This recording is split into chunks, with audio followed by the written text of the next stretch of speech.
I am Nia, 32 years old, and the night I gave birth to my daughter was supposed to be the happiest moment of my life. Instead, as I lay in an Atlanta hospital bed, enduring agonizing contractions, the door opened to reveal my husband of 5 years. But he was not alone. He was tightly gripping the hand of his 23-year-old assistant Chloe, who was sobbing into his shoulder. He looked me dead in the eye and demanded I give up my VIP delivery suite for his mistress, claiming she was carrying his unborn son and needed the luxury more than I did. I did not scream, I did not cry, I simply packed my bags and moved to a standard room. But by sunrise, I made a single phone call that stripped him of his wealth, his freedom, and his family legacy. Before I tell you exactly how I dismantled his entire life, let me know where you are watching from in the comments below. Hit that like button and subscribe. If you believe that a woman's silence is never weakness, but just her taking time to reload, the transition from my quiet living room to that sterile hospital memory is still sharp. It was a Tuesday night in late October. The rain was lashing against the floor-to-ceiling windows of the birthing center at Atlanta Medical. This was not just any room. It was the premier VIP maternity suite, the one Marcus insisted we book months in advance to maintain the image of our perfect wealthy family. It had a soaking tub velvet guest chairs and a panoramic view of the city skyline. But all that luxury meant absolutely nothing as the sheer agony of a level 10 contraction ripped through my abdomen. I gripped the cold metal rails of the hospital bed, squeezing my eyes shut as the pain radiated from my lower back all the way down to my knees. The only sound in the massive room was the rhythmic steady beep of the fetal heart monitor. It was the only reassurance that my little girl was safe, even as my own body felt like it was splitting in half. I was sweating, exhausted, and completely terrified, and more than anything, I was entirely alone. Where was Marcus? That was the question looping in my dizzy brain for the past 6 hours. My water had broken at noon while I was finalizing quarterly reports for my business, a business, by the way, that Marcus knew absolutely nothing about. I called him immediately. It went straight to voicemail. I called his office. His secretary told me he had stepped out for an urgent client meeting and could not be reached. So I drove myself to the hospital, white-knuckling the steering wheel through Atlanta traffic, breathing through the early stages of labor alone. As the hours dragged on and the afternoon turned into a stormy night, my calls to him remained unanswered. The nurses kept giving me sympathetic looks. You know the look, the soft, pitying tilt of the head when they ask if they should try calling the father one more time. I told them no. I told myself he was just caught up in a major acquisition for his family investment fund. I told myself he would burst through the door any minute with a massive bouquet of roses, apologizing profusely, kissing my forehead, and telling me how brave I was. I clung to that fantasy because the alternative, the reality that my husband had abandoned me during the birth of our first child, was too heavy to carry on top of the physical pain. Another contraction hit harder than any of the previous ones. I groaned, biting down on my dry lip, until I tasted blood. The pain was a blinding white-hot wave that consumed my entire existence. I reached out blindly, desperate for a hand to hold, for a voice to tell me I could do this. My fingers brushed against the empty sheets beside me. The vastness of the VIP suite suddenly felt suffocating. The velvet chairs sat empty. The catered fruit tray sat untouched. The silence in the room, save for the relentless beeping of the monitor, was deafening. I pressed the call button, my hand shaking violently. A nurse named Sarah hurried in, her face etched with concern. She checked my vitals and told me I was dilating quickly. It was almost time. She asked again if there was anyone she could call. A sister, a friend, my mother-in-law. Just the thought of Vivian, my mother-in-law, made my stomach turn. She would only use my vulnerability as another reason to point out how unfit I was for her precious son. I shook my head, fighting back tears of sheer exhaustion. I told Sarah I was fine. I could do it alone. Sarah nodded sympathetically, adjusting the IV drip in my arm before stepping out to check on the doctor. Left alone once more, I stared at the ceiling, trying to focus on my breathing. In through the nose, out through the mouth. I visualized my baby girl, imagining her face, promising her that no matter what happened, I would protect her. I was pulling strength from a place deep within my soul, preparing to bring life into this world, completely solo. And then I heard the heavy click of the door handle. My heart leapt into my throat. The pain momentarily faded into the background. I turned my head, forcing my heavy sweat-drenched eyelids to open. I expected to see the doctor in his scrubs, ready to guide me through the final stages of labor. Or maybe, just maybe, Marcus had finally arrived. Maybe he was rushing in, still in his custom-tailored suit, breathless and full of frantic apologies. The heavy oak door swung open slowly. The bright fluorescent light from the hallway spilled into my dim, quiet room. It was Marcus. He was standing there in the doorway, wearing his custom navy blue suit, looking as perfectly groomed as ever. Not a single hair was out of place. But he was not rushing. He was not apologizing. And his eyes held no warmth, no panic for my well-being. My relief instantly turned into a sickening knot of confusion as my gaze drifted downward. Marcus was not carrying flowers or an overnight bag. His right hand was tightly intertwined with the hand of another woman. It was Chloe, his 23-year-old administrative assistant, the girl who always wore skirts a little too short and smiled a little too wide whenever I visited his office. She was standing slightly behind him, clinging to his arm, as if he were her lifeline. She was wearing an oversized designer hoodie, her makeup perfectly done despite the situation. But what truly paralyzed me was the performance she was putting on. Chloe was practically hyperventilating, burying her face into Marcus's shoulder, sobbing loudly with forced theatrical tears. I could not process what I was seeing.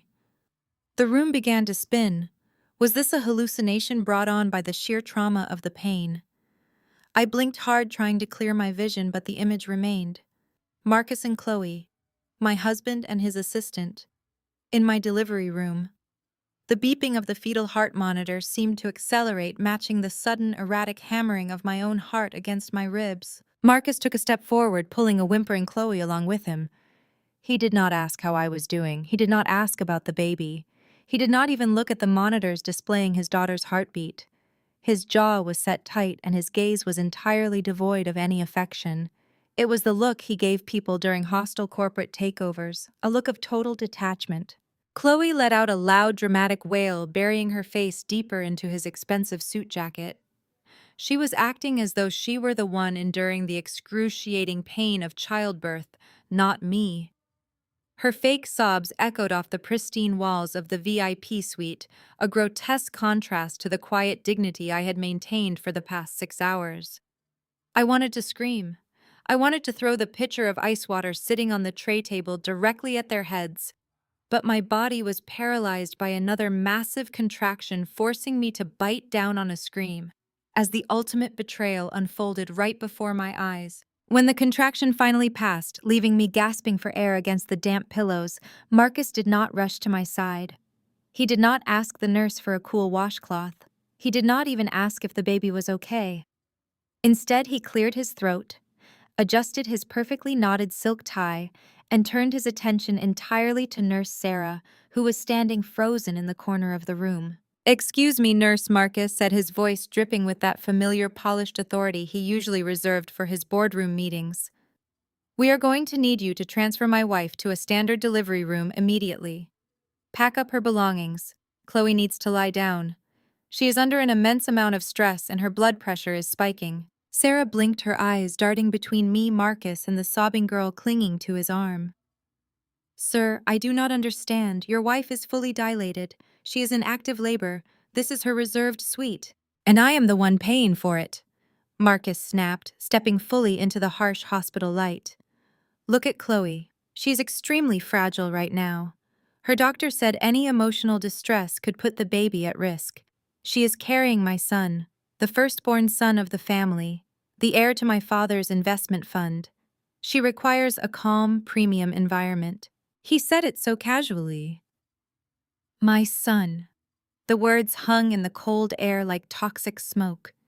He was announcing his infidelity, his secret life, and his twisted priorities in the exact same breath. He was completely unbothered by the fact that the woman he had been married to for 5 years was currently bleeding and contracting on a hospital bed right in front of him.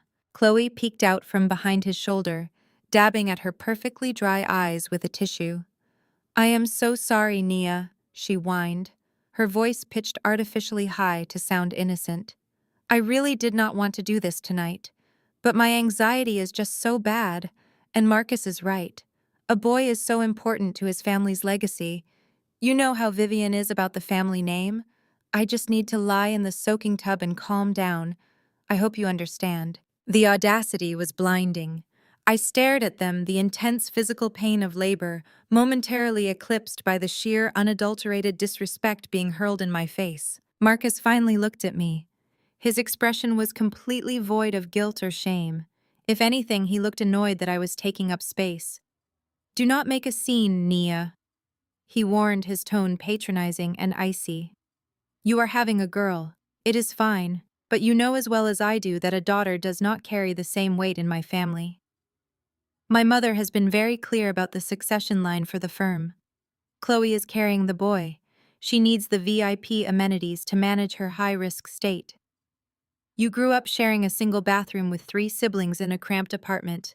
You are tough. You are used to roughing it. A standard room will not kill you." I felt the blood roaring in my ears. He was using my working-class background against me. He was taking the very resilience he once claimed to admire and turning it into a weapon. He was standing there, a wealthy, privileged man who had never faced a real hardship in his entire life, telling me that because I had survived poverty, I deserved to be treated like garbage during the birth of our child. He was telling me that our daughter, the baby currently fighting her way into this world, was essentially a second-class citizen in his eyes, simply because she was female. Nurse Sarah finally found her voice, stepping between Marcus and my bed. "Sir, I cannot authorize a room transfer for a patient in active labor. It is a massive medical liability, and frankly, it is incredibly cruel." "I do not care about your authorization," Marcus sneered. He pulled his platinum credit card from his leather wallet and tossed it onto the tray table next to my bed. "Call the hospital administrator. Tell them Marcus Vance is demanding a room reassignment. I donate $50,000 a year to this hospital's charity gala.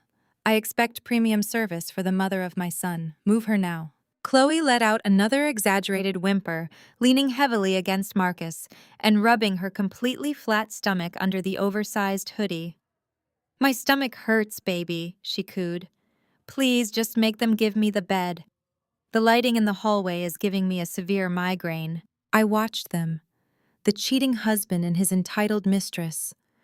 I watched him rub her back, offering her the tenderness, validation, and protection he had completely withdrawn from me. For 5 years, I had endured the microaggressions from his family. I had sat quietly through elite dinner parties while his mother Vivian made passive-aggressive comments about my public school education. I had tolerated his sister Jada's snide remarks about my hair, my clothes, and my supposed lack of pedigree. I had swallowed it all, believing that Marcus and I were a team, that our love was a solid shield against their elitist toxicity. But this was the ultimate revelation. Marcus was not protecting me from his family. He was exactly like them. He viewed me not as an equal partner but as a stepping stone he had outgrown.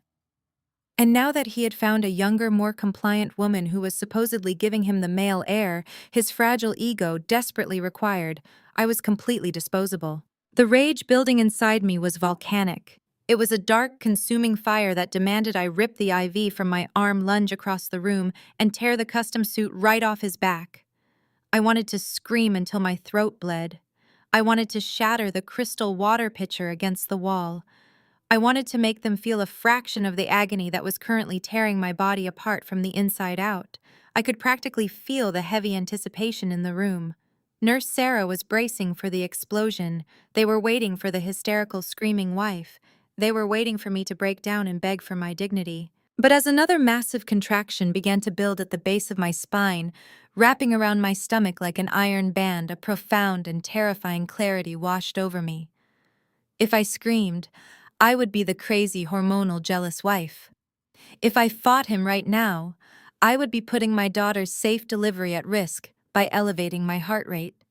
And more importantly, if I reacted with explosive rage, I would be showing Marcus my cards. I would be letting him know exactly how deeply he had wounded me. Marcus did not know that the $50,000 he donated to this hospital was absolute pocket change compared to the silent investments I had made over the last 3 years. He did not know that the platinum credit card he just threw on the table was tied to an account I had already begun monitoring for corporate fraud. He thought I was just a terrified dependent wife from the wrong side of the tracks who would cry and plead for his attention. I took a deep, shuddering breath, locking my eyes entirely on his. The silence in the room grew heavy, thick, and suffocating. Nurse Sarah looked at me, her eyes pleading for me to fight back, her hand hovering near the emergency call button, ready to summon security and have them thrown out. Chloe stopped faking her tears, suddenly unnerved by my complete lack of reaction. Marcus shifted his weight, his arrogant facade slipping just a fraction as he waited for my inevitable breakdown. But the breakdown never came. The breakdown never came. Instead, I waited for the peak of the contraction to ebb, focusing entirely on the slow, deliberate release of my breath. I uncurled my fingers from the cold metal bed rails. I did not look at Chloe. I did not look at the platinum credit card glinting offensively under the harsh hospital lights. I looked solely at Marcus. "Give her the room," I said. My voice was not shaking. It was not thick with tears. It was completely flat, an eerie hollow sound that seemed to suck the remaining oxygen right out of the air. Nurse Sarah stared at me, her mouth slightly open in protest. "Naya, you do not have to do this," she whispered, stepping closer to my bed. "Medical protocol dictates that we prioritize the patient in active labor. I can have security escort them out right now. Just say the word." I shook my head slowly, never breaking eye contact with my soon-to-be ex-husband. I said, "Give her the room, Sarah. If the father of my child believes his assistant requires a soaking tub more than his wife does, then let them have it. I will not share a space with a man who carries the stench of betrayal." Marcus narrowed his eyes. For a split second, I saw a flicker of unease cross his perfectly manicured features. He had come geared up for a massive, screaming match. He had braced himself for tears, for begging for the chaotic emotional display he always associated with women. My absolute compliance threw him off balance. But his monumental ego quickly paved over his confusion. He let out a dismissive scoff, wrapping his arm tighter around Chloe. "See that you hurry up," Marcus said to the nurse, completely ignoring my insult. "Chloe needs to lie down immediately, and make sure housekeeping changes those sheets." Chloe peeked out from behind his expensive lapel, offering me a tight, victorious little smile. It was the smile of a girl who thought she had just conquered the world. She thought she had won the ultimate prize. A wealthy man, a luxury hospital suite, and a guaranteed spot in the affluent Vance family.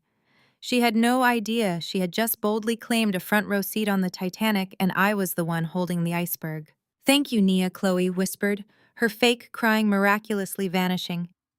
"You are being so reasonable about this. I know it is hard, but it is what is best for the family." I did not grace her with a response. Slowly, agonizingly, I pushed myself up from the mattress. The physical pain of the labor was still tearing through my body, but it was now heavily insulated by a freezing, calculated rage. I swung my legs over the side of the bed.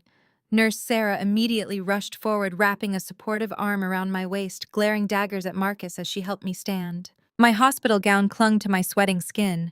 Every step felt like walking on broken glass. But I refused to ask for a wheelchair. I refused to let Marcus see me crumble. I leaned heavily on Sarah, gripping my small overnight bag in my free hand. As I shuffled toward the door, I passed within inches of Marcus and his mistress. I did not shrink away. I stopped, tilting my head just slightly to look at him one last time as his wife. He looked back, his expression a mask of cold impatience, waiting for me to clear the doorway so he could claim his stolen throne. "Enjoy the suite, Marcus," I said softly, the words sliding off my tongue like smooth ice. "Make sure you get comfortable." I did not wait for his reply. I turned and walked out into the brightly lit hallway. Every step I took away from that VIP suite was a step toward my liberation. The walk to the standard maternity ward was a blur of fluorescent lights, passing medical carts, and the squeaking of rubber soles on linoleum floors. My body screamed in protest with every inch I moved. The contractions were coming faster now, leaving me breathless and dizzy. But I kept my head high. I refused to stumble. I refused to let anyone see me as the tragic victim of a cheating husband. Sarah guided me into a cramped, sterile room at the far end of the corridor. It was a fraction of the size of the VIP suite. The walls were painted a dull, lifeless beige. There was no soaking tub. There was no panoramic view of the Atlanta skyline.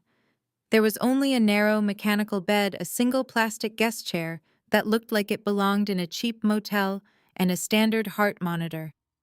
It was the exact type of room Marcus's elitist mother Vivian would turn her nose up at. It was the type of room they believed I belonged in. But as Sarah helped me onto the stiff, unforgiving mattress, I felt an overwhelming sense of power. I was no longer breathing the same air as the man who had just destroyed our family. I was alone, yes, but I was also entirely free to execute my next moves without his watchful, arrogant eyes monitoring my every reaction. I did not have to pretend to be the dutiful, supportive wife anymore. The masquerade was finally over. Sarah busied herself checking my vitals, her hands shaking with suppressed anger. "I cannot believe you let him do that," she muttered, adjusting the blood pressure cuff on my arm. "I have been a labor and delivery nurse for 15 years, and I have never seen anything so utterly vile. You should have let me call security, Nia. You have rights." I looked at the ceiling, my breathing shallow as another contraction began to build in my lower back. "I know I have rights, Sarah," I whispered, gripping the scratchy hospital blanket. "But sometimes you have to give your enemies exactly what they want, so they do not realize they are walking straight into a trap." She paused, looking at me with a mixture of confusion and deep concern. I closed my eyes, letting the pain wash over me, converting every ounce of that physical agony into pure, unadulterated focus. Marcus thought he had just asserted his dominance.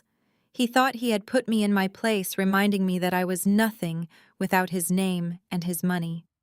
But as I lay in that cramped, dimly lit room, preparing to push my daughter into the world, my mind was running through the meticulously gathered files on my encrypted hard drive. For the past 8 months, I had been working as a confidential whistleblower for the Securities and Exchange Commission. I had systematically documented every single illegal wire transfer, every forged signature, and every offshore shell company Marcus and his brother-in-law, Brad, had created. They had been laundering millions of dollars from their high-net-worth clients, siphoning the money through fake vendor accounts they had set up using my name. They thought I was just a naive wife who happily signed whatever complicated tax documents they put in front of me. They thought I was the perfect, uneducated scapegoat from the wrong side of town who would blindly trust her sophisticated husband and his corporate lawyer brother-in-law. They did not know that the quiet, compliant woman they had been mocking for 5 years was the anonymous founder and CEO of a highly successful luxury maternity brand. They did not know I understood corporate finance better than they did. And they certainly did not know I had already handed their entire criminal enterprise over to the federal government. A searing pain ripped through my core, forcing a loud, guttural groan from my throat. It was time. My baby was coming. Sarah hit the call button, shouting for the doctor, her voice frantic as she coached my breathing. I gripped the side rails of the tiny bed, pushing with everything I had left in me. I was not just pushing to bring my daughter into the world. I was pushing away the last remaining ties to the Vance family. I was violently expelling the weakness, the compromise, and the silent suffering I had endured for half a decade. As the doctor rushed into the room, snapping on his gloves, I let out one final, earth-shattering push. And then the most beautiful sound filled that cramped, sterile room, the sharp, healthy cry of my newborn daughter. Sarah laid her wet, warm body onto my chest. I wrapped my arms around her, burying my face into her tiny neck, breathing in the scent of pure, untainted life. Tears finally streamed down my face, but they were not tears of heartbreak or defeat.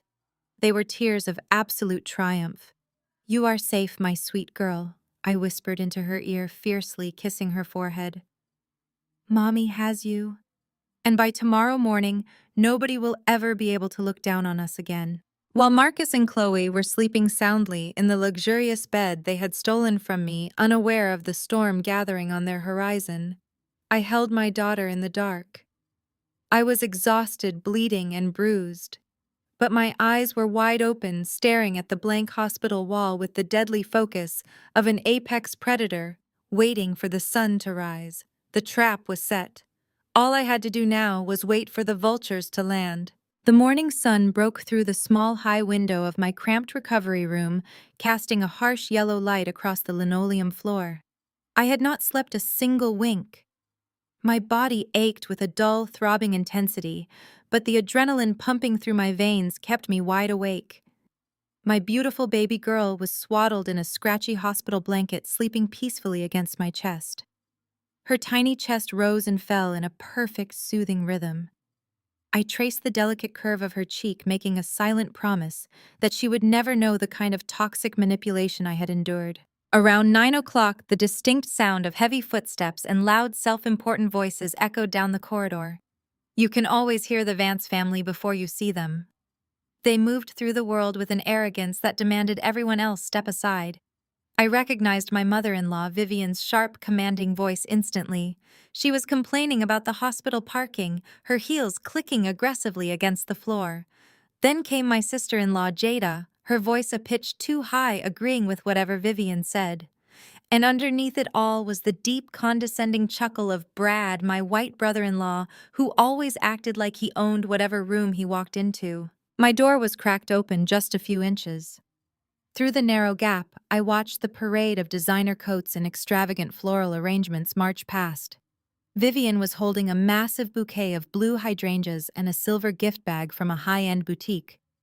Jada was carrying a ridiculous tower of blue balloons. They walked directly past room 314, my room, the room where the wife of 5 years had just delivered a child.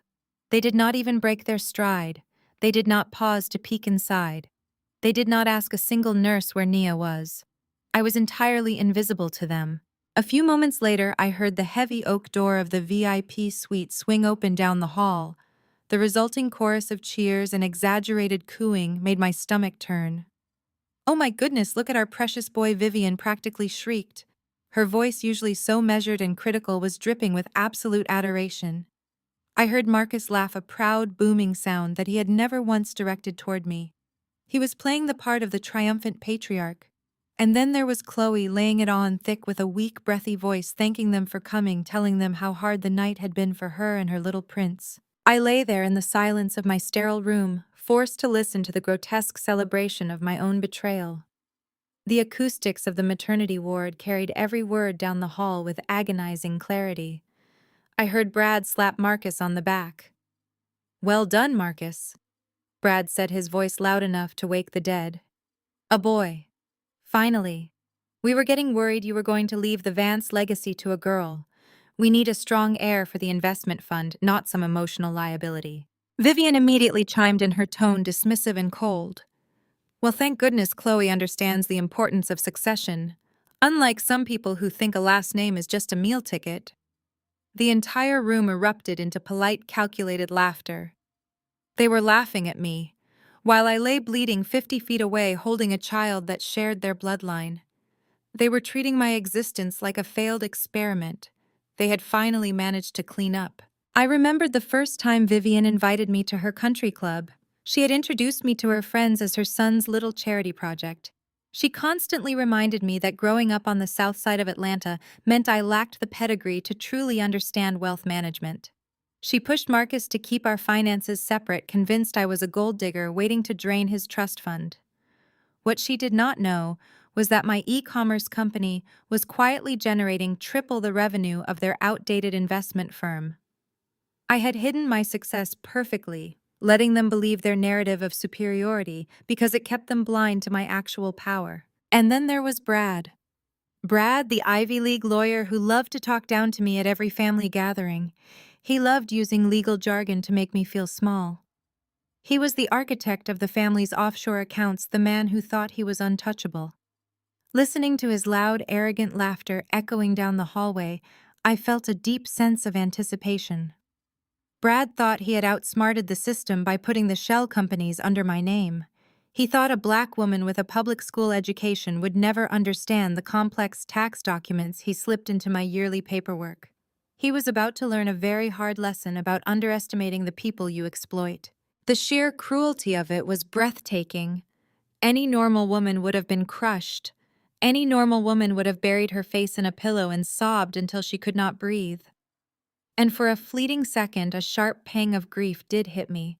Not for the loss of Marcus, but for the family I thought I had married into. I remembered the Thanksgiving dinners, the forced smiles, the way I had bent over backwards to learn their traditions, their favorite recipes, their elitist rules of etiquette. I had starved parts of my own soul trying to fit into their rigid, prejudiced mold, and this was my reward, total erasure. I looked down at my daughter. She stirred in her sleep, her tiny fingers curling tightly around the edge of my gown. She did not need their conditional love. She did not need a grandmother who weighed human value based on gender and tax brackets. She did not need an uncle who viewed women as emotional liabilities. She had me. And I was about to show them exactly what an emotional liability could do to their precious legacy. The contrast between the two rooms was staggering. Down the hall there was warmth, expensive flowers, blue balloons, and the joyous clinking of glasses. In my room there was only the hum of the fluorescent lights and the quiet breathing of my newborn. The nurse Sarah came in to check my vitals. She took one look at my face, then glanced toward the open door where the noise was coming from. Her jaw tightened. She walked over and quietly closed my door, shutting out the worst of the noise. "I am so sorry," Sarah whispered, her eyes shining with unshed tears of secondhand anger. "I have never seen a family act like this. I can call the administrator to have them quiet down." I shook my head, offering her a faint, knowing smile. "Let them celebrate, Sarah. Let them have their morning. Because it is the last good morning they are ever going to have." The celebration down the hall continued for over an hour. I heard the popping of a champagne cork, a clear violation of hospital policy. But of course, the Vance family believed rules were only suggestions for people beneath their tax bracket. I listened as they discussed the trust they were going to set up for Chloe's baby. I listened as they planned a lavish baby shower at the country club. They were completely rewriting their family history, seamlessly slotting a 23-year-old mistress into my place without a single ounce of hesitation. The ultimate isolation was a gift. It stripped away any lingering doubt I had about what I needed to do. If they had shown even a fraction of empathy, if Vivian had poked her head in to check on her granddaughter, I might have felt a twinge of guilt about the federal trap I was about to spring on them. But their blatant disregard erased every last drop of mercy in my heart. They had made their choice. They had drawn the battle lines. They wanted to cast me out into the cold. I took a deep breath, the sterile hospital air filling my lungs. The sun was fully up now. The morning was bitter cold and undeniably clear. The waiting was almost over. Just as that thought crossed my mind, the heavy wooden door to my room swung open without a single knock. No polite inquiry to see if I was decent. No gentle knock to avoid waking a sleeping infant. Vivian stepped over the threshold like a military general surveying a newly conquered territory. She was dressed impeccably, wearing a tailored cream-colored Chanel suit that likely cost more than the entire medical bill for my delivery. Her hair was perfectly sprayed into an unmovable helmet of generational wealth, and the heavy, expensive scent of her designer perfume immediately choked the sterile hospital air. She did not look in the plastic bassinet beside my bed. She did not look at the tiny swaddled bundle resting peacefully against my chest. Her eyes, cold and aggressively calculating, locked directly onto mine. For a woman who spent every Sunday morning sitting in the front pew of Atlanta, U.S. most exclusive megachurch, claiming to value family and faith above all else, she was completely indifferent to the fact that her own flesh and blood granddaughter was breathing softly just 2 feet away. To Vivian, the child in my arms was not family. She was an inconvenience, a mistake that needed to be erased. Without offering a single word of greeting, Vivian marched straight to the foot of my cramped hospital bed. She aggressively unclasped her designer handbag, pulled out a thick stack of legal documents bound in a heavy dark blue folder, and tossed it onto my blankets. The heavy thud of the paper hitting my legs made me flinch slightly, but I quickly composed my face, tightening my grip on my daughter. "I am not going to waste time with pleasantries, Nia," she said, her voice sharp, precise, and dripping with condescension. "You know exactly what that is. Marcus has retained the best divorce attorneys in the state. The papers have been drafted expedited and are ready for your signature right now. I suggest you find a pen immediately." I looked down at the blue folder lying on the scratchy hospital blanket, feeling a strange, absolute calm wash over me. This was it. The mask was entirely off. I looked back up at her, keeping my voice perfectly level and quiet so I would not wake the baby. "You are evicting me from the family before I have even been officially discharged from the maternity ward, Vivian. That is incredibly efficient even for you." Vivian let out a dry, humorless laugh that did not reach her eyes. "Do not play the tragic victim with me. We both knew this day was coming from the moment Marcus brought you to my house 5 years ago. You never fit in. You tried your absolute best to play dress-up, buying the right clothes and learning the right table manners, but you can never wash off the south side. You do not have the pedigree." She began to pace at the foot of my bed, launching into a vile monologue drenched in the toxic respectability politics she worshipped. "My son is a Vance," she declared, her chin tilted high. "He is the managing director of a legacy investment fund. He needs a wife who understands the social obligations of our elite circle. A wife who knows how to host a charity gala without needing a crash course in basic etiquette. He needs a woman whose family background actually brings value to our brand. And more importantly, he needs an heir." She stopped pacing and pointed a manicured finger toward the hallway, gesturing in the direction of the VIP suite. "Chloe is young, yes. She lacks polish, but she is adaptable. She comes from a respectable suburban family, not some cramped apartment, and she is giving this family a son. You gave us a girl who will eventually marry and lose the Vance name anyway. You have served your purpose, Nia. You proved that Marcus was charitable enough to try and elevate someone from your background, but the charity experiment is officially over. It is time for you to pack up and go back to wherever it is people like you belong." The sheer concentrated venom in her words was astounding. She was reducing my humanity, my 5 years of absolute loyalty to her son, and the life of my newborn daughter to nothing more than a failed social experiment. She genuinely believed that because I did not come from generational wealth, I was intellectually and morally inferior.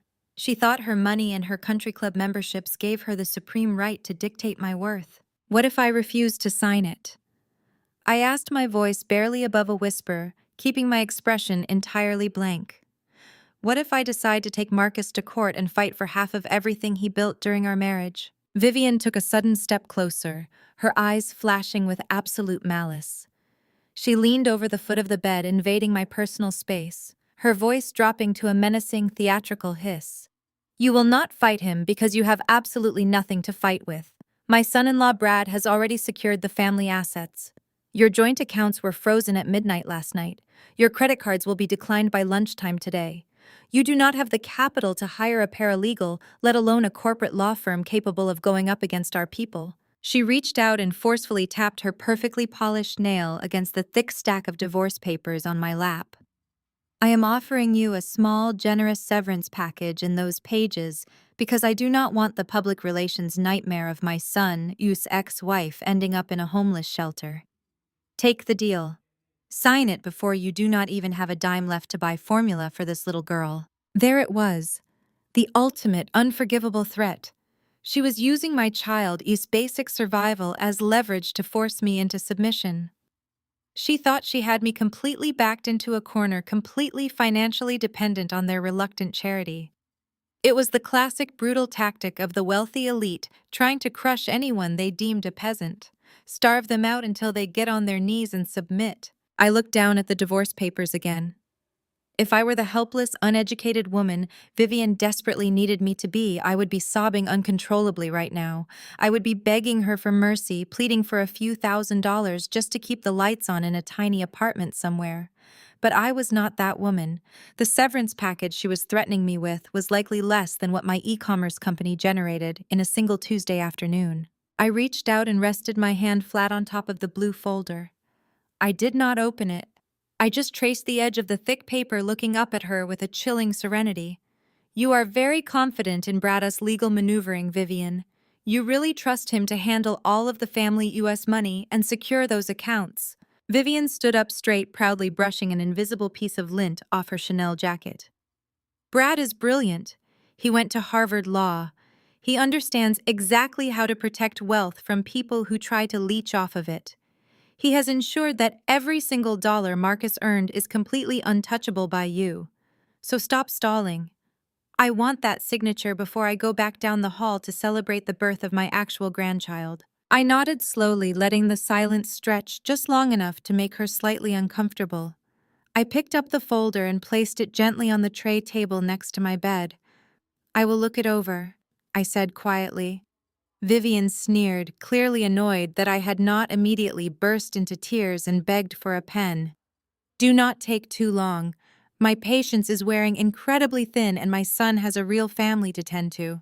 With that, she spun on her heel and marched out of the cramped room, leaving the door wide open behind her to ensure I could hear the laughter echoing from the VIP suite.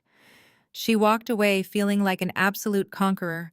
She had no idea she had just handed me the exact weapon I needed to completely destroy her. Vivian's footsteps had barely faded down the corridor when a new, heavier shadow fell across the doorway of my cramped hospital room.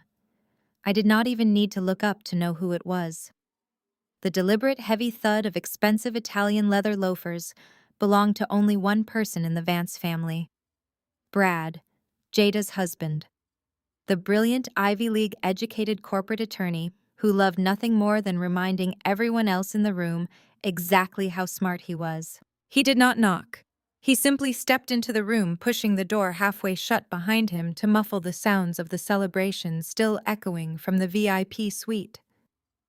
Brad leaned casually against the beige hospital wall, crossing his arms over his tailored gray suit. He looked completely out of place in the sterile maternity ward, exuding the kind of arrogant, untouchable privilege that only a wealthy white man navigating an affluent black family could possess. He thrived on being their legal savior, the architect of their generational wealth, and he wielded that power like a loaded weapon. He let out a slow, patronizing sigh, looking at me with an expression of exaggerated pity. "Well, Nia," he began, his voice smooth and dripping with artificial sympathy. "Vivian can be a bit blunt, but she is not wrong. I highly recommend you sign that paperwork before the close of business today. It really is the best possible outcome for someone in your precarious position." I kept my arms securely wrapped around my daughter, refusing to let his physical presence intimidate me. "I did not ask for your legal counsel, Brad." He chuckled, a low, grating sound that vibrated with supreme overconfidence. He pushed off the wall and took a few steps closer to the bed, his eyes scanning the cheap plastic bassinet and the stark, depressing room. "That is your first mistake," he said, slipping his hands into his trouser pockets. "You always thought you could operate on our level without our guidance. But let us be brutally honest here. You do not understand how wealth works. You think because you married Marcus, you automatically gained a seat at the adult table. But wealth is not just about having money in a checking account. It is about structure. It is about legal protection. And I am the one who built the fortress around the Vance family assets." I looked down at the blue folder still resting on my tray table, then back up at him. "Vivian said you froze my accounts. You and I both know that is illegal. Those were joint marital assets. The bank requires dual authorization for any transfer over $10,000. Brad smiled. It was a wide, predatory smile that showed far too many perfectly whitened teeth. It was the smile of a man who believed he was explaining basic addition to a slow toddler. "Oh, Nia. Sweetheart, you really should not try to use legal terms you learned from watching television shows. It makes you look desperate." He took another step forward, lowering his voice into a condescending whisper. "Did you really think I would leave a loophole for an uneducated girl from the South Side to exploit? I am the managing partner of my firm. I draft contracts that make federal regulators dizzy." He was taking the bait. His monumental ego simply could not resist the opportunity to boast about his own perceived genius. I shifted slightly on the bed, clutching my baby closer, forcing my voice to tremble just enough to make him believe I was terrified. "How did you do it, Brad? How did you take my money without my signature?" He practically beamed with pride. "It was almost too easy," he bragged, pacing slowly at the foot of my bed. "When Marcus first married you, I knew you were an emotional liability. Women from your specific socioeconomic background tend to get loud and hostile when things do not go their way. I had to protect the fund. So 3 years ago, when you signed that massive stack of tax documents I brought over to your house, you were not just signing your tax returns." He paused for dramatic effect, clearly relishing my stunned silence. "You also signed a broad power of attorney, granting me complete executive control over the joint holding company.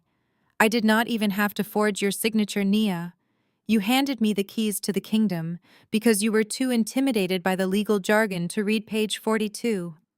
Last night, the moment Marcus told me he was moving Chloe into the VIP suite and ending the marriage, I triggered a dissolution clause. I legally drained every single joint account and transferred the capital into an offshore trust under Vivian's name. By the time you woke up this morning, your net worth had been officially reduced to zero." I stared at him, letting my mouth fall open slightly, playing the part of the shattered, defeated wife to absolute perfection. I needed him to keep talking. I needed him to explicitly detail his crimes in his own arrogant words. But the power of attorney was only for the real estate investments. I stammered, making my voice sound weak and confused. "You could not have moved the liquid cash. The bank would have flagged it." Brad rolled his eyes, clearly annoyed by my persistence. "Do not argue with me, Nia. It is embarrassing. I am the lawyer for the fund. I have personal relationships with the branch managers. When I tell them a transfer is authorized, they push it through without asking questions. I bypass the dual authorization by classifying the transfer as an emergency corporate restructuring. It is a gray area, sure. But by the time a judge ever gets around to subpoenaing those records, the money will be washed through 3 different shell companies in the Cayman Islands.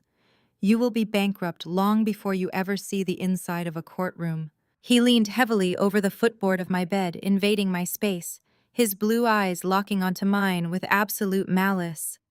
He wanted me to feel tiny. He wanted me to feel the crushing weight of his systemic power. He wanted to remind me that as a wealthy white man in America, the rules simply did not apply to him. "Listen to me very carefully," he said, his tone dropping the fake sympathy and revealing the raw, ugly prejudice underneath. "You are completely out of your depth. You do not have the resources, the education, or the social capital to fight us. If you try to make a scene, if you try to get aggressive and drag Marcus through a messy public divorce, I will personally ensure that you are buried in so much litigation that you will never see the light of day. I will tie you up in family court until you cannot even afford to feed that kid you are holding. Let the adults handle the finances, Nia. You just focus on signing your name where I tell you to." He reached out and tapped the blue folder with the back of his hand. "Take the severance package, sign the papers. Walk away quietly, and maybe I will let you keep the leased car so you can drive yourself back to whatever miserable neighborhood you crawled out of. Do not try to be the angry black woman fighting a system she does not understand. It never ends well." I did not blink. I did not look away. I simply absorbed every single vile, incriminating word he had just voluntarily confessed to. He had just admitted to financial fraud, wire fraud, and abusing a power of attorney to embezzle marital assets. He had just handed me a golden confession on a silver platter, completely unaware that his own hubris was the very weapon I was going to use to destroy his entire life. "I am not signing anything right now, Brad," I said quietly, keeping my face entirely devoid of emotion. Brad let out a harsh, mocking laugh. He stood up straight, adjusting his expensive tie, looking at me like I was a stubborn insect he was about to step on. "Suit yourself. But remember this conversation when your credit cards start declining at the grocery store. I am the fund's lawyer. You cannot beat me, sweetheart. Know your place." With that final sickening piece of advice, he turned his back on me and walked out of the room, leaving the door ajar, just like Vivian had. He walked back down the hallway toward the VIP suite, ready to drink champagne and celebrate his brilliant legal victory. He thought he had just delivered the final fatal blow to a helpless woman. He had absolutely no idea that he had just signed his own federal arrest warrant. Wait. Brad, please. The words tore from my throat, deliberately pitched to sound frantic and entirely broken. He had just stepped over the threshold, his hand still resting on the heavy wooden door handle. I knew a man with a God complex like Brad could never resist the sweet sound of total surrender. He paused, his broad shoulders dropping into a relaxed, victorious posture before he slowly turned back around. He leaned against the doorframe, raising one perfectly groomed eyebrow, waiting for me to beg. I forced my hands to tremble visibly against the scratchy hospital blanket. I pulled my daughter closer to my chest, widening my eyes to project the image of a terrified, cornered animal. You said you used the power of attorney to drain our joint accounts, I stammered, letting my breath hitch artificially. But there was not that much liquid cash left in our personal accounts. Marcus just bought that new sports car last month. To fund an offshore trust in the Cayman Islands that generates the kind of interest you are talking about, you would need millions. Where did the rest of the capital come from? You moved your client's money, did you not? Brad let out a heavy, theatrical sigh, shaking his head, as if he were dealing with a particularly slow child. He took 2 steps back into my cramped room, completely unable to pass up the opportunity to flaunt his own criminal genius. He thrived on feeling superior, and my feigned panic was the exact fuel his ego required. You really should stop trying to do the math, Nia, he said, a cruel smirk spreading across his face. It is going to give you a headache. But since you are so morbidly curious about how the adults handle high-level finance, I will humor you. You are right. Your little joint checking account was pennies. It was barely enough to cover the private jet fees for Vivian last year. The real capital came from the Vance Family Investment Fund. I gasped softly, playing my part to absolute perfection. But that is illegal, I whispered, shrinking back against the hospital pillows. That is embezzlement. If the federal regulators audit Vivian U.S. new offshore account and see client funds mixed with our marital assets, she could go to federal prison. You could all go to prison. Brad threw his head back and laughed. It was a loud, booming sound that bounced off the stark beige walls of my room. It was the laugh of a man who firmly believed he was entirely untouchable by the laws that governed regular people. Nobody is going to prison, sweetheart, he sneered, stepping closer to the bed and pointing a finger at me. Because my fingerprints are not on a single document. Do you remember that interior design consulting firm you wanted to start 3 years ago? The one Marcus told you was a silly little hobby, but helped you set up the LLC for anyway. My blood ran ice cold, but not from fear. It was the cold, sharp thrill of absolute victory. I knew exactly what he was about to say. I just needed him to say it out loud. I nodded slowly, keeping my eyes wide and fearful. Brad smiled, showing his teeth again. I took your little LLC and I repurposed it. I created 3 dummy vendor accounts under your company name. For the past 36 months, Marcus and I have been systematically overbilling our highest net worth clients for phantom consulting services. We funneled the excess capital directly into the holding company that bears your name and your social security number. We washed over $12 million through your silly little hobby business. He leaned in close, his expensive cologne mixing with the smell of hospital antiseptic. And last night, when I triggered the dissolution of your assets, I transferred all $12 million into an untraceable offshore trust. So yes, the fund is missing money. But the paper trail does not lead to me. It does not lead to Marcus. It leads directly to you. He stood up straight, brushing his hands together as if he were dusting off dirt. If the Securities and Exchange Commission ever comes knocking, and they will not, because I am too good at my job, all they will find is a bitter, financially unstable ex-wife who embezzled money from her husband, Wes' family fund, to support her lavish lifestyle. You are the fall guy, Nia. You have been the fall guy since the day Marcus put a ring on your finger. The silence in the room was absolute. Down the hall, I could hear the faint sound of Chloe laughing in the VIP suite, entirely unaware of the massive federal crime ring she had just married into. Brad watched me closely, waiting for the devastating reality of his words to crush me. He expected me to dissolve into a puddle of hysterical tears. He expected me to reach out and grab the divorce papers, desperate to sign away my rights, just to avoid a fabricated prison sentence. So you see, Brad concluded, his voice dropping to a low, menacing whisper, you do not have a choice. You sign the divorce settlement, you take the tiny severance package Vivian offered, and you keep your mouth completely shut. In exchange, I will make sure the dummy corporations are quietly dissolved and you get to stay out of a federal penitentiary. It is the most generous offer you are ever going to get in your entire life. Do we understand each other? I looked at him. I looked at the sheer, unadulterated arrogance radiating from every pore of his body. He was so blinded by his own prejudice, so convinced of his own intellectual supremacy, that he never bothered to look beneath the surface.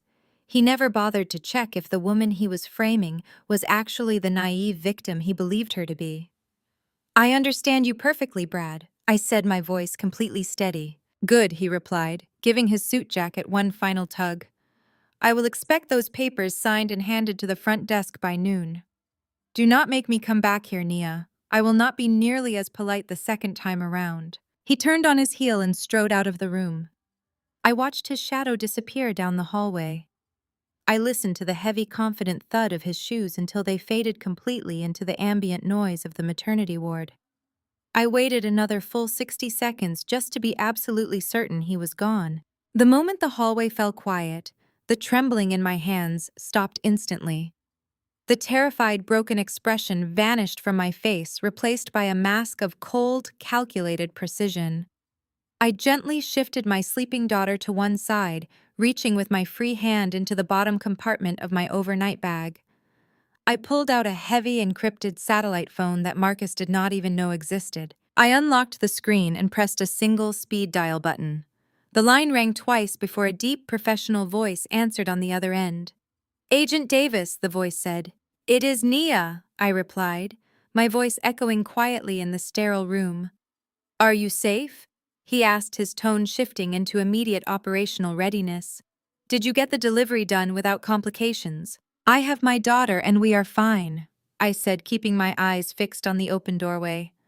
But more importantly, I have the final piece of the puzzle. Brad just walked into my hospital room and voluntarily confessed to the entire wire fraud operation. He explicitly named the shell companies, he confirmed the exact amount of $12 million, and he admitted to using my LLC as a front to defraud their clients. The audio is crystal clear. It is already uploading to your secure server through the hidden microphone in my smartwatch.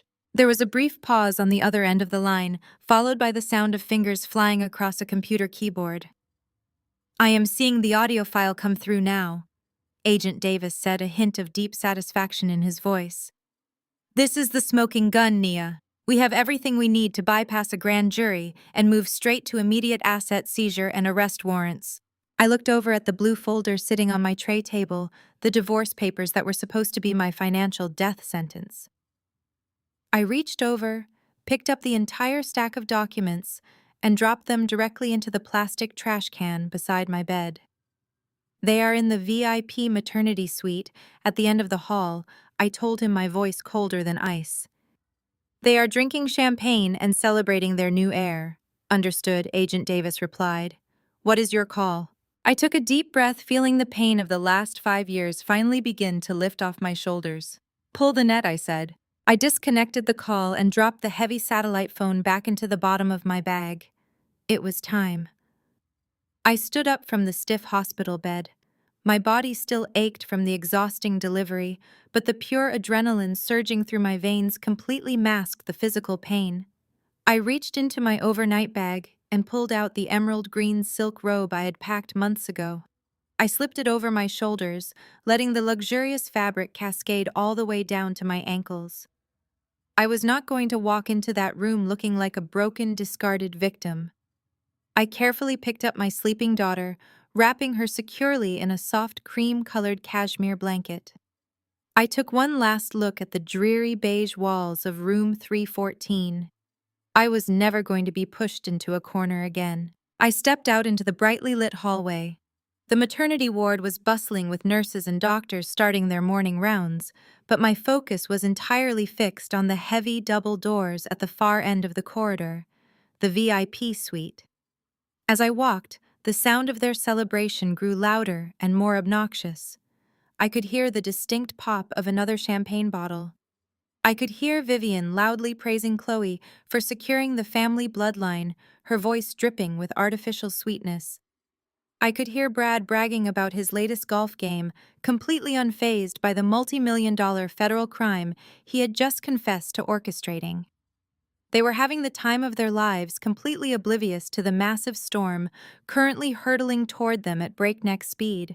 I did not knock. I simply reached out and pushed the heavy oak doors wide open. The doors hit the wall with a loud, resounding thud that immediately silenced the entire room. The scene inside was exactly as grotesque as I had imagined.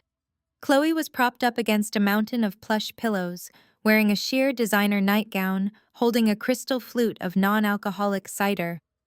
Marcus was sitting on the edge of the bed, holding her hand and smiling like the proud patriarch he desperately wanted to be.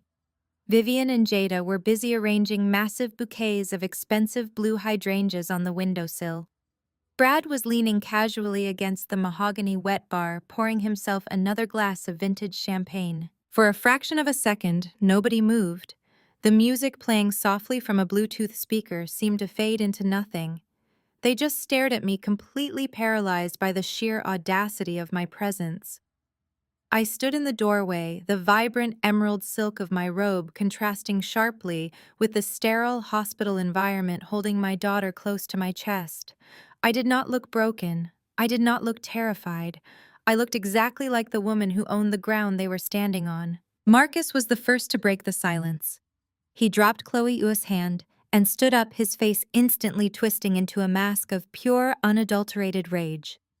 "What is wrong with you?" he demanded, marching toward the center of the room. "Have you completely lost your mind? Get out of here right now." Vivian dropped a crystal vase onto the bedside table, water splashing everywhere. "How dare you show your face in this room?" she shrieked, her perfectly manicured facade instantly crumbling into pure hostility. "We gave you a direct order to sign those papers and leave quietly. You are trespassing on a private family celebration. You have absolutely no right to be here." Brad set his champagne glass down on the wet bar with a loud clink. He shook his head, looking at me with absolute disgust. "I warned you, Nia," he sneered, taking a menacing step forward. "I told you not to make a scene. You are just proving every single stereotype we ever had about you. You are acting like an emotional liability. Now turn around and walk back to your miserable little room before I call hospital security and have you physically dragged out of this building." Chloe immediately started her theatrical whimpering again, clutching the expensive hospital blankets to her chest. "Marcus, make her leave," she whined, forcing her voice to tremble violently. "She is scaring me. The stress is going to hurt the baby. Please get her away from me right now." They swarmed me. Marcus stepped so close I could feel the heat radiating off his angry body. His hand was raised as if he were about to grab my arm and forcefully throw me out into the hallway. They were a pack of rabid wolves, desperate to protect their stolen territory and reassert their dominance over the woman they viewed as nothing more than a peasant. But I did not take a single step back. I did not flinch. I just looked at Marcus, then at Vivian, and finally at Brad. I let a slow, chilling smile spread across my face. It was the smile of a woman who knew she was holding the winning lottery ticket while everyone else in the room was standing on a landmine. Before Marcus could lay a single finger on my silk robe, a breathless, panicked voice echoed from the hallway right behind my shoulder. "Please step away from her immediately." The aggressive crowd parted slightly as Dr. Harrison, the chief administrative director of Atlanta Medical, practically shoved his way past Marcus. He was a tall, imposing man with graying hair who usually commanded absolute authority in these halls. He was the man the Vance family frequently bragged about playing tennis with at their country club. But right now, Dr. Harrison was sweating profusely. His expensive tie was crooked, and he was completely ignoring the wealthy Vance family. He turned his back squarely on Marcus and bowed his head slightly toward me. His posture radiated a level of pure, terrified subservience that sent a shockwave through the room. Ms. Vance. Dr. Harrison gasped, trying desperately to catch his breath. I am so incredibly sorry for this unacceptable disruption.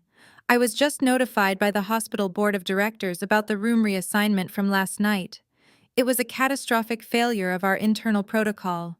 The nurse on duty has already been suspended pending a full investigation. Please tell me you and your daughter are unharmed.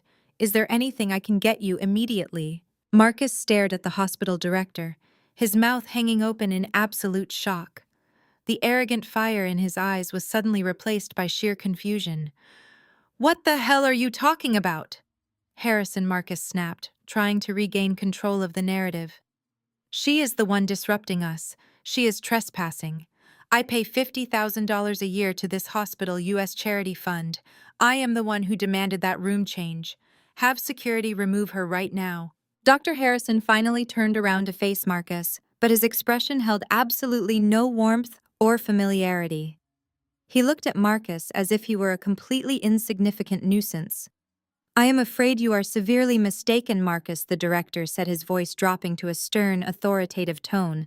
You do not dictate protocol in this building, and you certainly do not have the authority to remove this woman from this suite. Marcus stepped back, his face flushing a deep, angry red.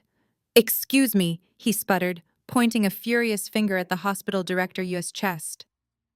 Do you know who you are talking to? I am Marcus Vance. My family has been on the donor wall of this hospital for 3 generations.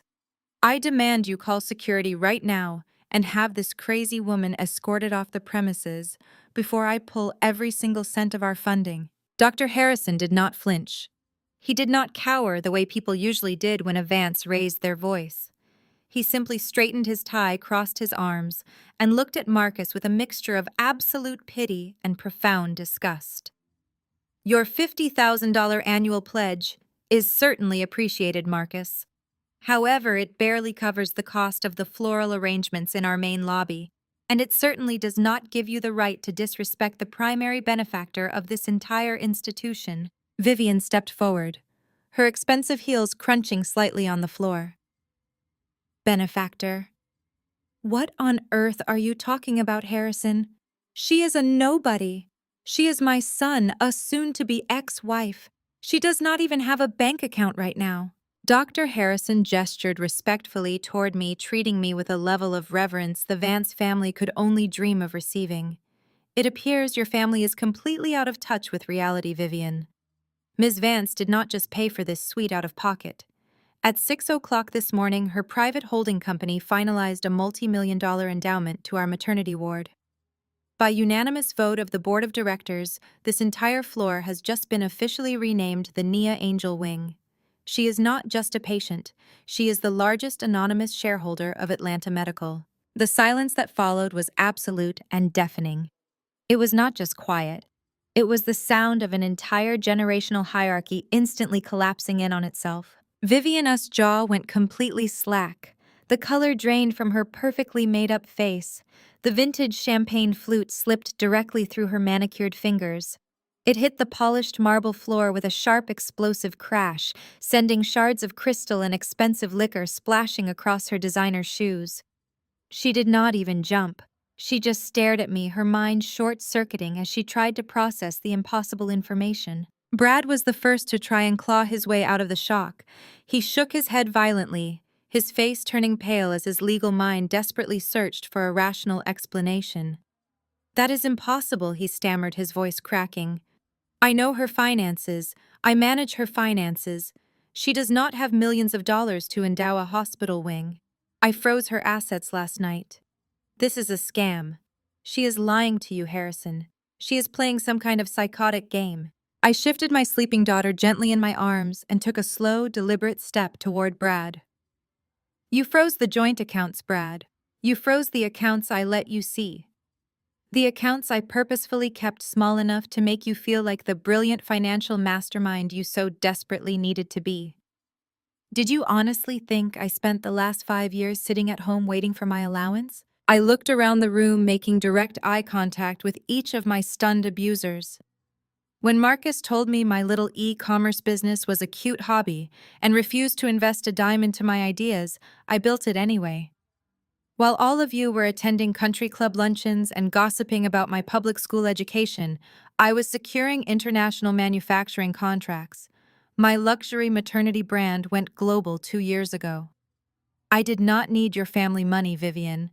I make more in a single fiscal quarter than your outdated investment fund generates in an entire year. Marcus looked like he had been struck by lightning. He stared at me, his eyes wide as the pieces finally began to fall into place. The late nights I spent working in my home office, the sudden upgrades to our lifestyle that I always casually attributed to his quarterly bonuses, the fact that I never once asked him for money or complained about our budget.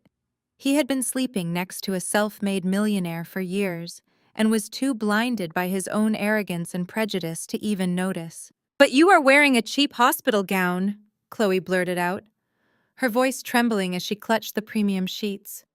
She was staring at me like I was a ghost. "You moved into the regular room. You let us take the VIP suite. Why would you do that if you are so rich? Why did you not just tell them who you were?" I turned my gaze to the girl sitting in the bed that should have been mine. "Because money does not buy class, Chloe. A lesson this family desperately needs to learn." I gave up the room because I refused to bring my beautiful daughter into a space tainted by a cheating coward and his desperate mistress. I wanted to see exactly how far Marcus was willing to go. I wanted him to show me his true colors so I could burn his entire world to the ground with a completely clear conscience. Vivian was practically hyperventilating now. She looked down at the broken glass at her feet, then up at me, her mind frantically trying to recalculate my worth in her shallow, status-driven world. The woman she had spent half a decade treating like absolute trash was suddenly the most powerful person in the room. "You lied to us!" Vivian gasped, clutching her pearl necklace as if she were having a heart attack. "You deceived this family. You came into my home and pretended to be nothing." "I did not pretend to be nothing, Vivian. I simply allowed you to see what you wanted to see. You needed a peasant to look down on. You needed a scapegoat to make your own shallow lives feel important. I gave you the exact version of Nia you demanded, and you took the bait every single time. You were so busy judging the neighborhood I grew up in that you never bothered to check the balance sheets of the industry I was conquering." Brad ran a trembling hand through his hair, his legal instincts finally kicking back in as a desperate survival mechanism. "Okay, fine. So you have a successful company. Congratulations. That does not change the fact that Marcus is still your legal husband. If you are as wealthy as you say you are, half of that business belongs to him. Georgia is an equitable distribution state. I will file an injunction on your corporate assets before lunch. You are going to have to cut him a massive check." I let out a soft, genuine laugh. It was the first time I had smiled all morning. "Oh, Brad, you really are slipping. Did you forget the post-nuptial agreement you practically forced me to sign 3 years ago? The one you aggressively drafted to ensure I could never touch the Vance family trust if we ever got divorced." Brad froze, his eyes widening in pure horror.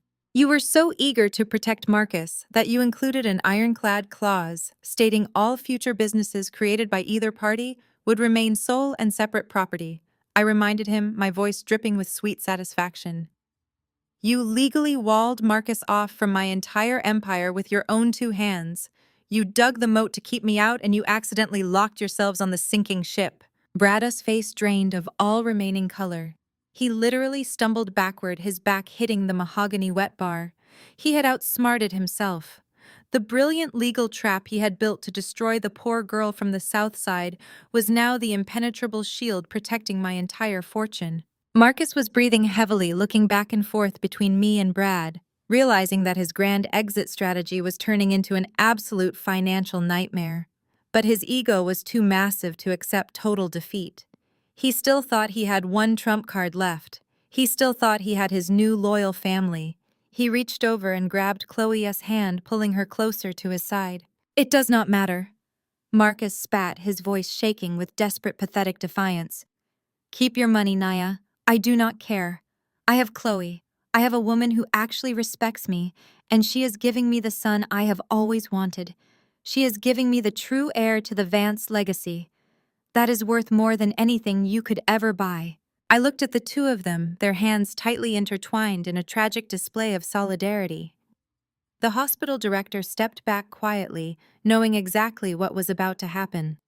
I reached into the deep pocket of my emerald silk robe. "Is that so, Marcus?" I asked softly. "Let us talk about that precious son of yours." I pulled my free hand out of the deep pocket of my emerald silk robe. My fingers were tightly gripping a thick manila folder bearing the official seal of Atlanta Medical.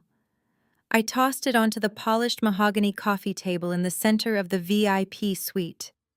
The heavy slap of the paper hitting the wood echoed sharply in the quiet room. "Go ahead and open it, Marcus," I said, my voice completely devoid of any emotion. "Consider it a push, present from me to you." Marcus stared at the folder as if it were a venomous snake. He looked at me, then down at the table, his chest heaving with anxious, shallow breaths. Chloe, however, recognized the folder immediately. The smug, entitled expression she had been wearing all morning instantly vanished. All the color drained from her face, leaving her looking like a terrified ghost. She lunged forward desperately, clawing at the table to grab the file before Marcus could reach it. "Do not look at it, baby!" Chloe shrieked, her voice cracking in genuine panic. "She is trying to trick us. She forged those papers to ruin our family. Do not touch it." Marcus easily caught her wrist, his brow furrowing in deep confusion. He pushed her back onto the plush mattress and picked up the folder. His hands were actually trembling as he flipped it open. Vivian and Brad leaned in closer, their eyes glued to the documents, desperately searching for a loophole that would somehow save their precious reality. "Read it out loud, Marcus," I instructed calmly. "Read the diagnosis from Dr. Evans on page 2. The one dated yesterday afternoon." Marcus swallowed hard. His eyes scanned the crisp white paper, his pupils darting back and forth as he tried to comprehend the medical terminology. "Patient exhibits significant abdominal distension." He read, his voice wavering. "Ultrasound confirms the presence of an 18-centimeter complex cystic mass on the right ovary. Surgical intervention is required immediately." He stopped reading. The air in the room grew incredibly thin. Brad snatched the paper directly out of Marcus' hands, his eyes frantically scanning the rest of the page. "Where is the obstetrics report?" Brad demanded, flipping through the remaining pages. "Where is the fetal heartbeat log? Where is the sonogram of the boy?" "There is no boy, Brad," I said, taking a slow step forward so they could all hear every single syllable clearly. "There is no baby. There never was a baby. Your golden grandson is nothing more than a massive fluid-filled tumor." The silence that descended upon the room was absolute and suffocating. It was the sound of a generational delusion violently shattering into a million jagged pieces. Chloe had her hands clamped over her face, sobbing uncontrollably. But these were not the fake theatrical tears she had been crying earlier to manipulate Marcus. These were the panicked, hyperventilating sobs of a cornered criminal who realized the game was entirely over. I looked directly at Vivian, who was swaying slightly on her feet, as if she had just been physically struck. "Chloe played you all perfectly," I explained, keeping my tone as casual as if I were discussing the weather. "She bought fake sonograms online. She used her medical condition to fake a baby bump. Whenever Marcus wanted to come to a prenatal appointment, she threw a hysterical fit, claiming her stress levels were too high and she needed to see the doctor alone. And you all bought it. You were so blinded by your desperate, archaic need for a male heir that you never once demanded proof." Marcus was staring at Chloe, his eyes wide and completely unblinking. He looked like a man who had just woken up from a severe coma. "You lied to me," he whispered, his voice barely audible over Chloe's frantic crying. "You told me you were carrying my son." I let out a soft, mocking sigh. "Of course she lied to you, Marcus. She knew Vivian was desperate for a grandson. She knew you were desperate to prove your virility and secure your place at the head of the fund. Her plan was brilliant in its simplicity. She was going to milk you for a massive trust fund, secure a luxury condo, undergo her laparoscopic cyst removal surgery today under the guise of a complicated delivery, and then tragically tell you the baby did not survive. She would have walked away a millionaire playing the grieving mother while you footed the bill for the rest of her life. And it would have worked beautifully if she had not tried to execute her little scam in the exact hospital where I sit on the board of directors. The realization hit Marcus like a freight train. His entire reality collapsed in real time. He had thrown away his marriage to a self-made millionaire. He had participated in federal wire fraud. He had alienated the mother of his actual child. And he had done it all for a 23-year-old assistant with an ovarian cyst. A guttural animalistic roar tore from Marcus's throat.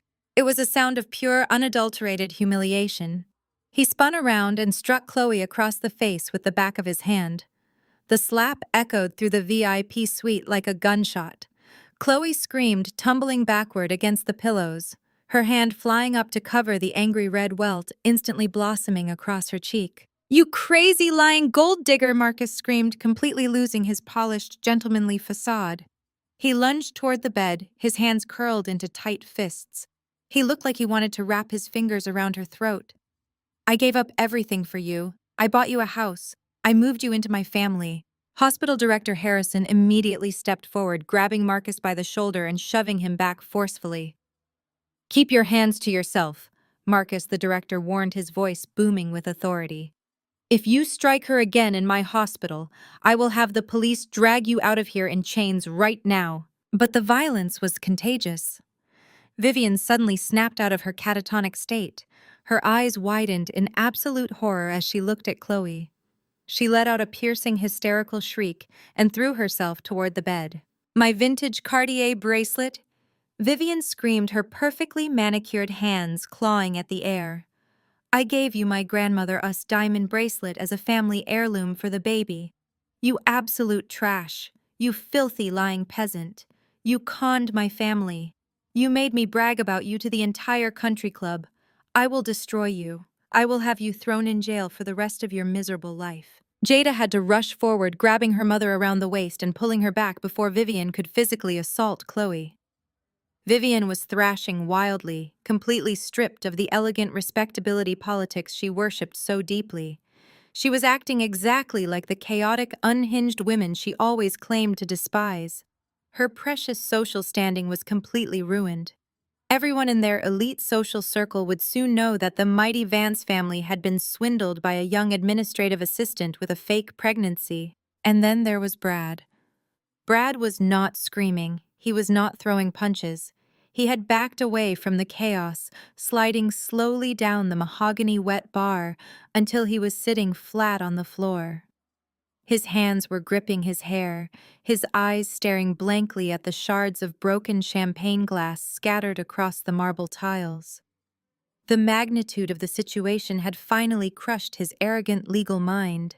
He realized that the millions of dollars he had illegally transferred last night were completely gone. The male heir that was supposed to secure the family legacy was a biological illusion. The quiet, compliant wife they had spent 5 years underestimating was a corporate titan who had meticulously engineered their total destruction. There was no way out, no legal loophole, no offshore account that could save him. The Vance family empire was officially reduced to ashes. I stood perfectly still in the center of the room, cradling my beautiful daughter against my chest. She was sleeping soundly, completely undisturbed by the screaming, crying, and violence erupting all around us. I watched the people who had tormented me for 5 years violently tear each other to shreds. They were ripping each other apart with the exact same teeth they had once used to bite me. I did not feel a single ounce of pity. I did not feel any lingering sorrow for the end of my marriage. I just felt a profound, radiant warmth spreading through my chest.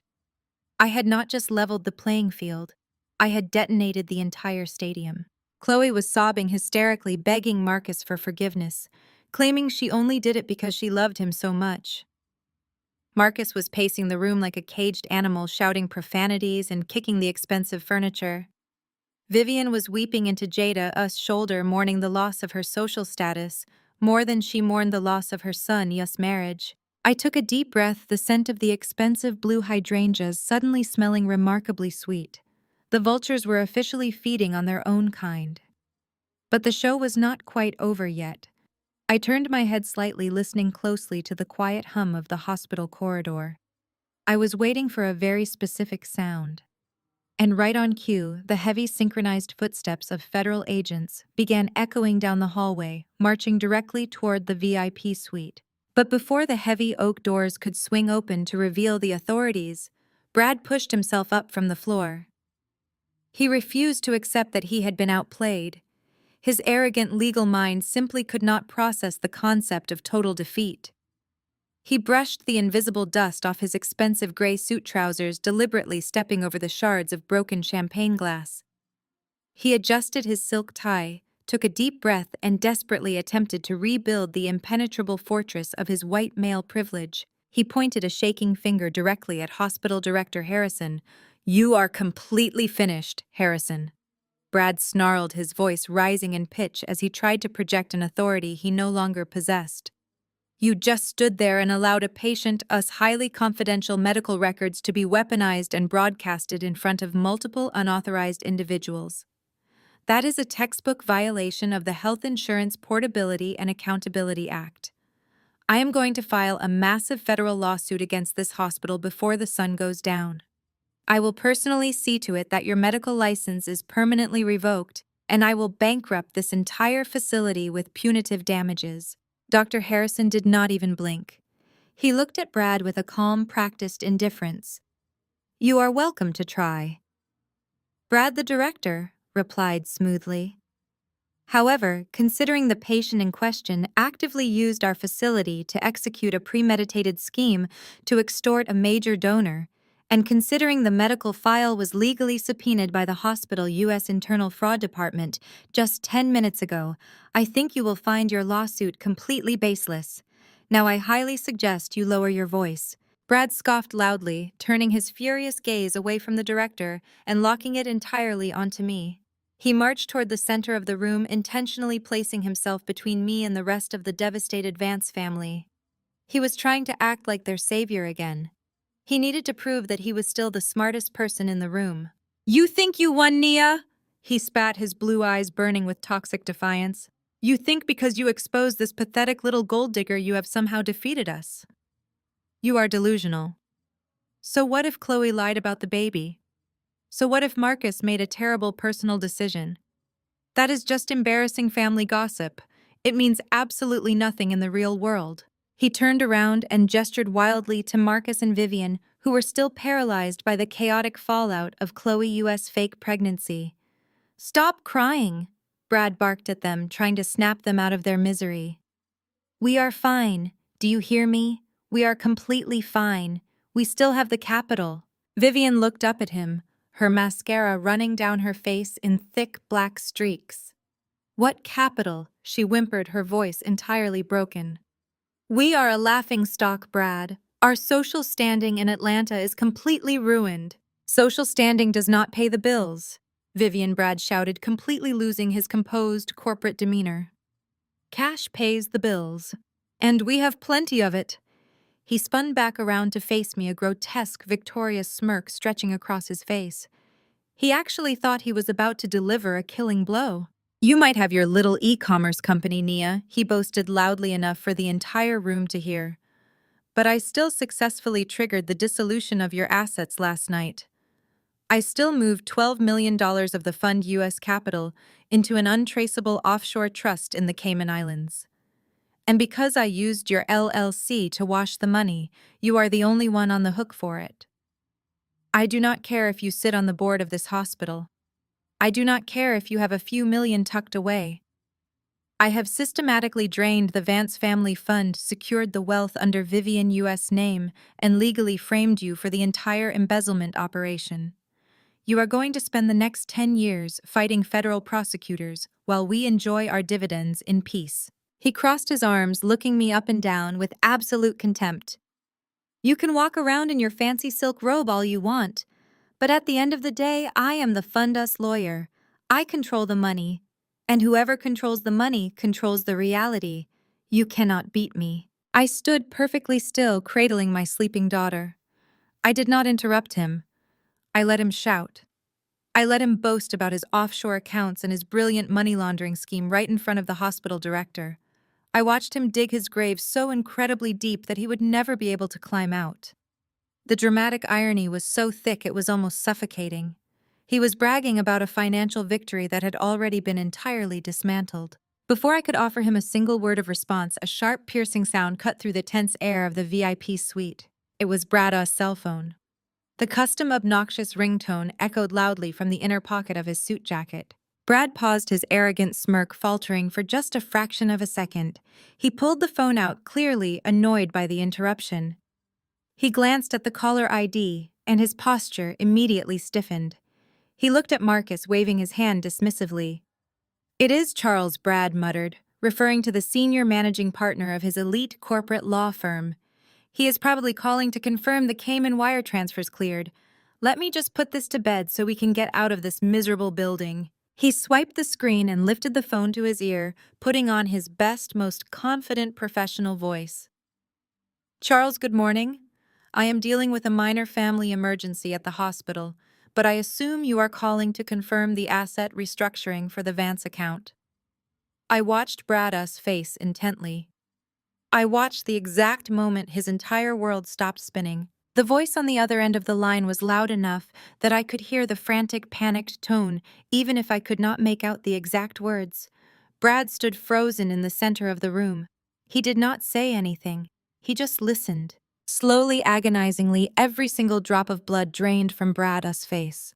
His healthy, tanned complexion turned the color of wet ash. His jaw went completely slack, his mouth opening and closing soundlessly, like a fish suffocating on dry land. His eyes grew wide, darting frantically around the room, as if he were looking for an emergency exit that did not exist. "What do you mean they bounced?" Brad finally whispered. His voice was incredibly small, completely stripped of its usual booming authority. "What do you mean the Cayman accounts are frozen?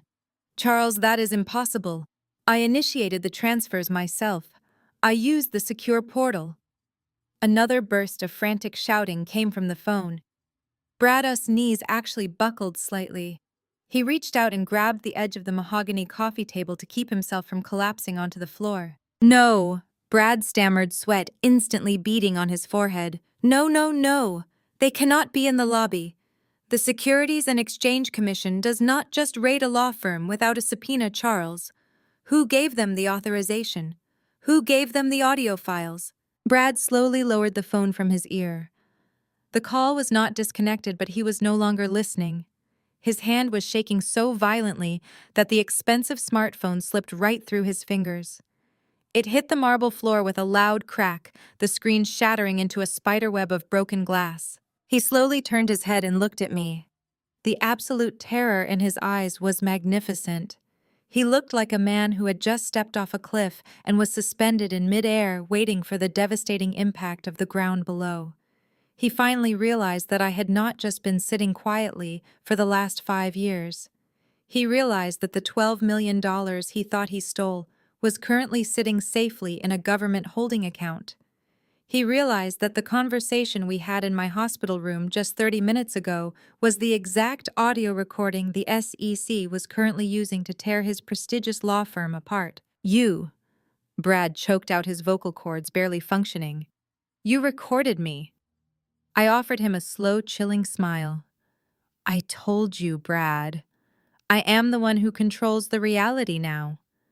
And right at that exact moment, the heavy, synchronized footsteps in the hallway finally stopped right outside our door. The heavy oak doors did not just open.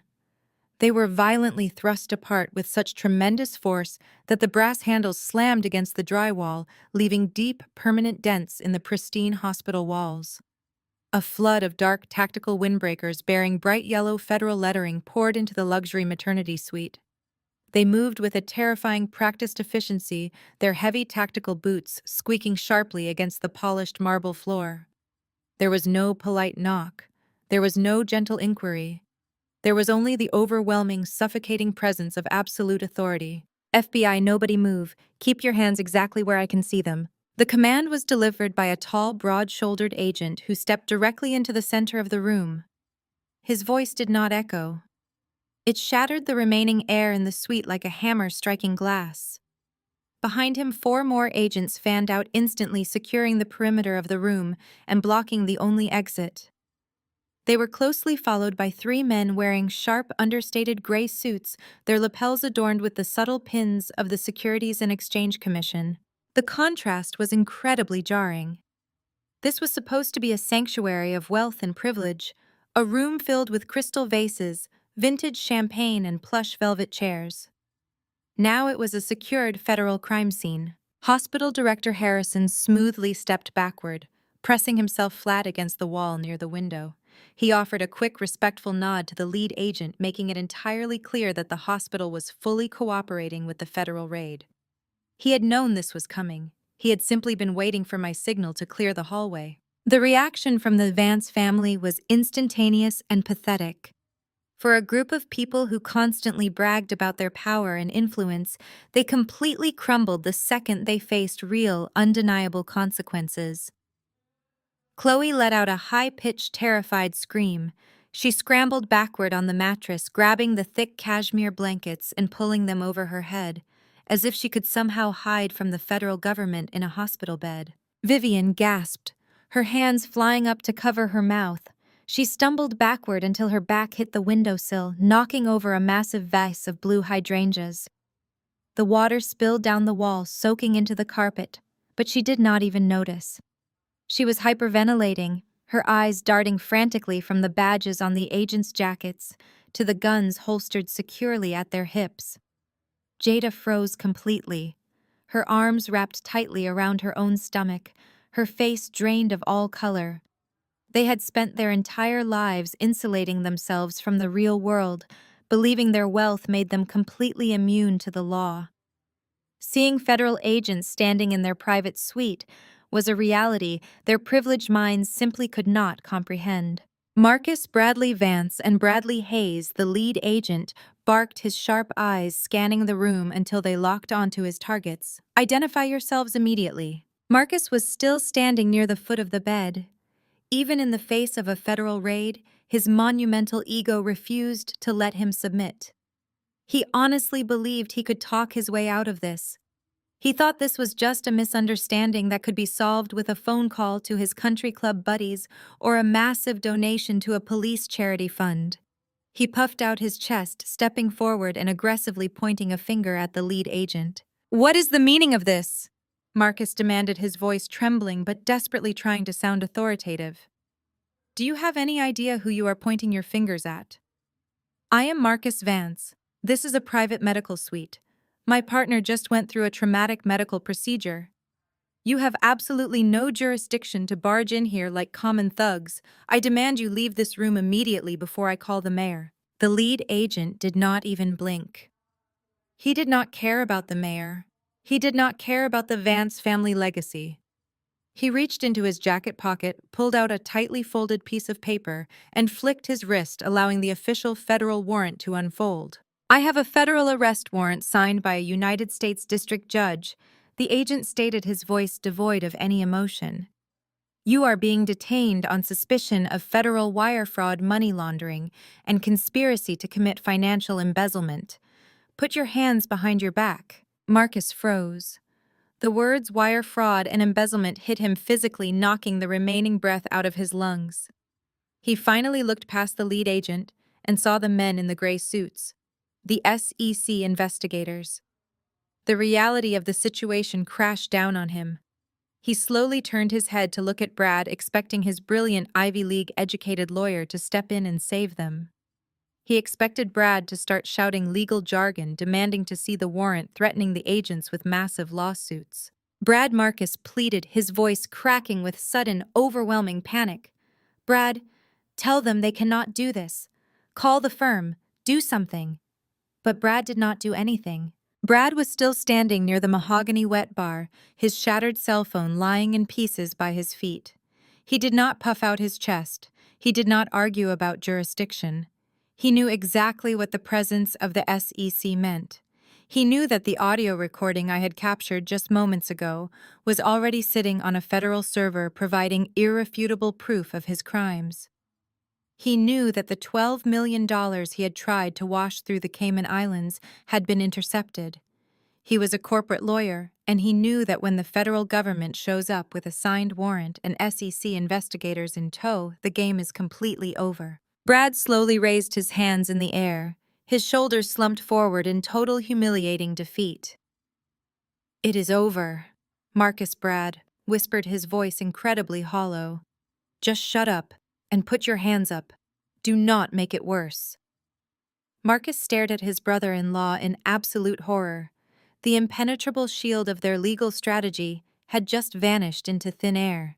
Vivian, unable to accept that her golden son was about to be handcuffed, suddenly pushed herself away from the windowsill. She marched forward, her heels clicking aggressively, waving her hands in the air. "Officers, there has been a terrible mistake," Vivian shouted, trying to utilize the shrill, demanding tone she usually reserved for waitstaff and retail workers. "We are the Vance family. My late husband was a state senator. We are highly respected members of the community. You cannot just march in here and accuse my son of these disgusting crimes. Someone has clearly fabricated this entire story to ruin our reputation." A female FBI agent immediately stepped directly into Vivian U.S. path, holding up a firm, unyielding hand. "Ma'am, you need to step back against the wall right now," the agent commanded sharply. "If you attempt to interfere with a federal arrest, you will be placed in handcuffs and charged with obstruction of justice. Do not take another step." Vivian stopped dead in her tracks. Nobody had ever spoken to her like that in her entire life. She looked at the female agent, her mouth opening and closing, as she tried to find the words to assert her dominance, but she had none left. She slowly backed away, her hands shaking violently, pressing herself against the wall next to a terrified Jada. At that moment, the lead SEC investigator stepped out from behind the FBI agents. He was a tall man with a sharp, intelligent face. He held a secure digital tablet in one hand. I recognized him immediately. It was Agent Davis, the man I had been feeding financial data to for the last 8 months. Agent Davis surveyed the chaotic room, taking in the broken glass, the spilled flowers, and the terrified faces of the Vance family. Then his eyes found me. I was still standing calmly near the doorway, holding my sleeping daughter, entirely untouched by the federal agents who had swarmed the room. Agent Davis offered me a small, respectful nod. It was a silent acknowledgement of a job perfectly executed. Marcus caught the exchange. He looked at Agent Davis, and then he looked at me. His eyes widened as the final devastating piece of the puzzle locked into place. He finally realized that I had not just called the police out of spite. I had not just reported a minor financial discrepancy. I had meticulously orchestrated a massive federal sting operation right under his nose, and I had timed the absolute destruction of his life perfectly to coincide with the birth of his fake heir. Marcus stared at me, his mouth opening and closing as his brain completely misfired. The polished, arrogant executive who had confidently ordered me out of this very room just hours ago was entirely gone. In his place stood a broken, terrified boy who had finally realized he was swimming in an ocean entirely controlled by the woman he thought was a puddle. I took a slow, deliberate step away from the doorway and leaned casually against the pristine wallpaper. I shifted my daughter higher on my shoulder, completely unbothered by the heavily armed federal agents securing the perimeter of the room. 8 months, Marcus, I said.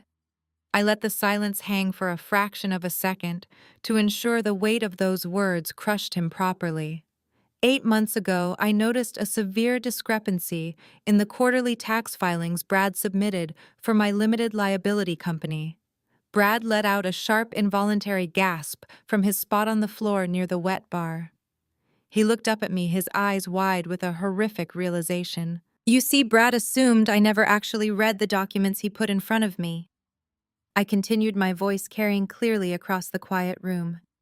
"He thought my public school education made me mathematically illiterate. He relied heavily on the stereotype that a woman from my background would be too intimidated by corporate legal jargon to ask any questions. But when you secretly build and run an international e-commerce empire, you learn exactly how to read a balance sheet.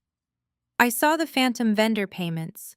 I saw the offshore shell companies. I saw every single dirty trick you two arrogant fools thought you were hiding so brilliantly. Marcus shook his head violently, his perfectly styled hair falling into his eyes. He took a staggering step forward, raising a trembling hand. He stammered, his voice cracking. You went to the government. Over a tax mistake. You called the feds on your own family. Oh, it was much more than a simple tax mistake, Marcus, I replied, offering him a cold, unforgiving smile. It was a $12 million embezzlement ring. And yes, I went to the government. The very next morning, I walked straight into the regional headquarters of the Securities and Exchange Commission and sat down with Agent Davis. I handed over a decrypted hard drive containing 3 years of your fraudulent financial records. I became an official federally protected whistleblower. Agent Davis stepped forward, confirming my statement with a sharp nod. Ms. Vance has been an invaluable asset to our ongoing investigation. The SEC investigator stated, his voice completely devoid of sympathy for the men he was about to arrest. Her financial literacy and meticulous record-keeping provided us with the exact paper trail we needed to completely map your criminal network. She handed us your entire operation on a silver platter. The reality of my words slammed into Marcus with the force of a physical blow. He staggered backward, hitting the edge of the hospital bed where Chloe was still hiding under the expensive cashmere blankets. He looked at me as if he were staring at an alien species. He had spent 5 years treating me like a charity case. He had genuinely believed I was entirely dependent on his wealth, his status, and his last name. He had used my supposed lack of sophistication to justify his cheating, his cruelty, and his ultimate betrayal. And now he was staring down the barrel of a federal indictment engineered entirely by the woman he thought was completely clueless. While he had been busy buying diamond bracelets for his young assistant and plotting his grand exit strategy, I had been sitting in undisclosed meeting rooms with federal prosecutors, systematically dismantling his entire life piece by piece. But I still needed the final nail in the coffin, I said, turning my attention away from my shattered husband and focusing entirely on Brad. I needed hard, undeniable evidence that tied the two of you directly to the intent to defraud. I needed proof that you were maliciously using my business name without my explicit knowledge to wash your stolen money. I needed a confession. Brad squeezed his eyes shut, letting out a pathetic whimper. He knew exactly what was coming. I reminded him of our little chat down the hall in room 314. I said, my voice dropping to a low, mocking whisper. I told you I was terrified, Brad. I begged you to explain to me how you drained our accounts. And you just could not resist the bait, could you? Your massive, fragile ego demanded that you explain every single detail of your brilliant criminal enterprise to the poor, uneducated black woman. You needed to feel superior. You needed to prove you were the smartest man in the room. I pulled my smartphone out of my pocket and held it up for the entire room to see. You practically gave the federal prosecutors a masterclass in corporate fraud, I told him, tapping the glass screen of my phone. You explicitly named the shell companies. You confirmed the exact dollar amount of $12 million. And you happily admitted to using my company as a front. You handed me your own severed head on a silver platter, and my smartwatch recorded every single syllable of it. The lead FBI agent reached to his belt, unclipping a heavy pair of steel handcuffs. The audio file was successfully transmitted to our secure servers and reviewed by a federal judge 20 minutes ago. The agent confirmed his deep voice, leaving absolutely no room for debate. It provided the direct probable cause required to execute this immediate arrest warrant. Vivian let out a strangled, terrifying sob. She finally understood that her son was not going to talk his way out of this. The impenetrable Vance family armor had been completely shredded. She pushed herself away from the wall, pointing a frantic, trembling finger at her son-in-law. It was him! Vivian screamed, her voice completely hysterical, as she desperately tried to throw Brad under the bus to save her own blood. It was Brad. He is the lawyer. He manipulated the accounts. Marcus did not know what was going on. Marcus is innocent. He trusted his lawyer. You cannot arrest my son for something his brother-in-law did. Agent Davis did not even look at Vivian. He kept his eyes locked on Marcus. The managing director's signature is on every single unauthorized wire transfer, Vivian the investigator stated coldly. Marcus authorized the movement of client funds into the dummy accounts. He is a fully complicit co-conspirator in a multi-million-dollar federal fraud case. Ignorance is not a valid legal defense, and in this case neither is arrogance. Marcus physically collapsed. His knees simply gave out beneath him, and he dropped heavily onto the polished marble floor of the VIP suite. He landed right next to the puddle of spilled champagne and broken crystal. He stared blankly at the wall, his breathing fast and shallow. He had lost everything in the span of 30 minutes. His wife, his child, his wealth, his reputation, and now his freedom. He had brought his mistress into my hospital room to humiliate me. He had tried to strip me of my dignity and cast me out into the cold. He thought he was the ultimate predator, discarding the weak link in his family chain. He never stopped to consider that the quiet, resilient woman he was discarding had spent her entire life learning how to survive the darkest storms. He never realized that by throwing me out into the cold, he had simply introduced me to my natural habitat. And I had thrived. I stood tall against the wall, holding the true heir to my own empire securely in my arms. I watched Marcus kneel on the floor, waiting for the federal agents to finally step forward and close the trap I had so meticulously set. The heavy silence in the VIP suite was finally broken by the sharp rustle of tactical nylon. The lead FBI agent stepped directly in front of Marcus, who was still kneeling on the marble floor amidst the shattered crystal. The agent looked down at him with the cold, mechanical detachment of a man who dealt with ruined lives every single day. Marcus Bradley. Vance the agent announced, his deep voice carrying the full, uncompromising weight of the United States government. You are officially under arrest. The charges are conspiracy to commit federal wire fraud, grand embezzlement, and the unauthorized transfer of corporate assets. You have the right to remain silent. Anything you say can and will be used against you in a court of law. The Miranda warning, a speech Marcus had likely only ever heard on television, was now being read directly to his face in the middle of a luxury maternity suite. He did not move. He did not speak. He just stared blankly at the wet carpet, his chest rising and falling in rapid, shallow jerks. The golden boy of Atlanta's elite society. The man who had confidently ordered me out of my own hospital room just hours ago was completely broken. But Brad was not ready to surrender. The sound of the Miranda rights seemed to act like a defibrillator on Brad's paralyzed legal mind. He suddenly snapped out of his shock, his survival instincts violently overriding his panic. He stood up straight, his face turning a deep, angry shade of red.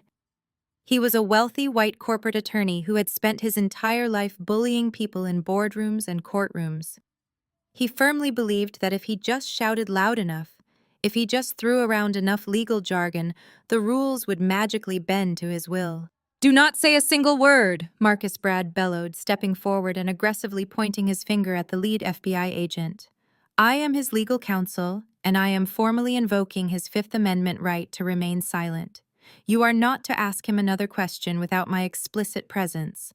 Furthermore, I demand to see the physical affidavit supporting this ridiculous warrant. This is a civil dispute over marital assets. It is a family court issue, not a federal crime.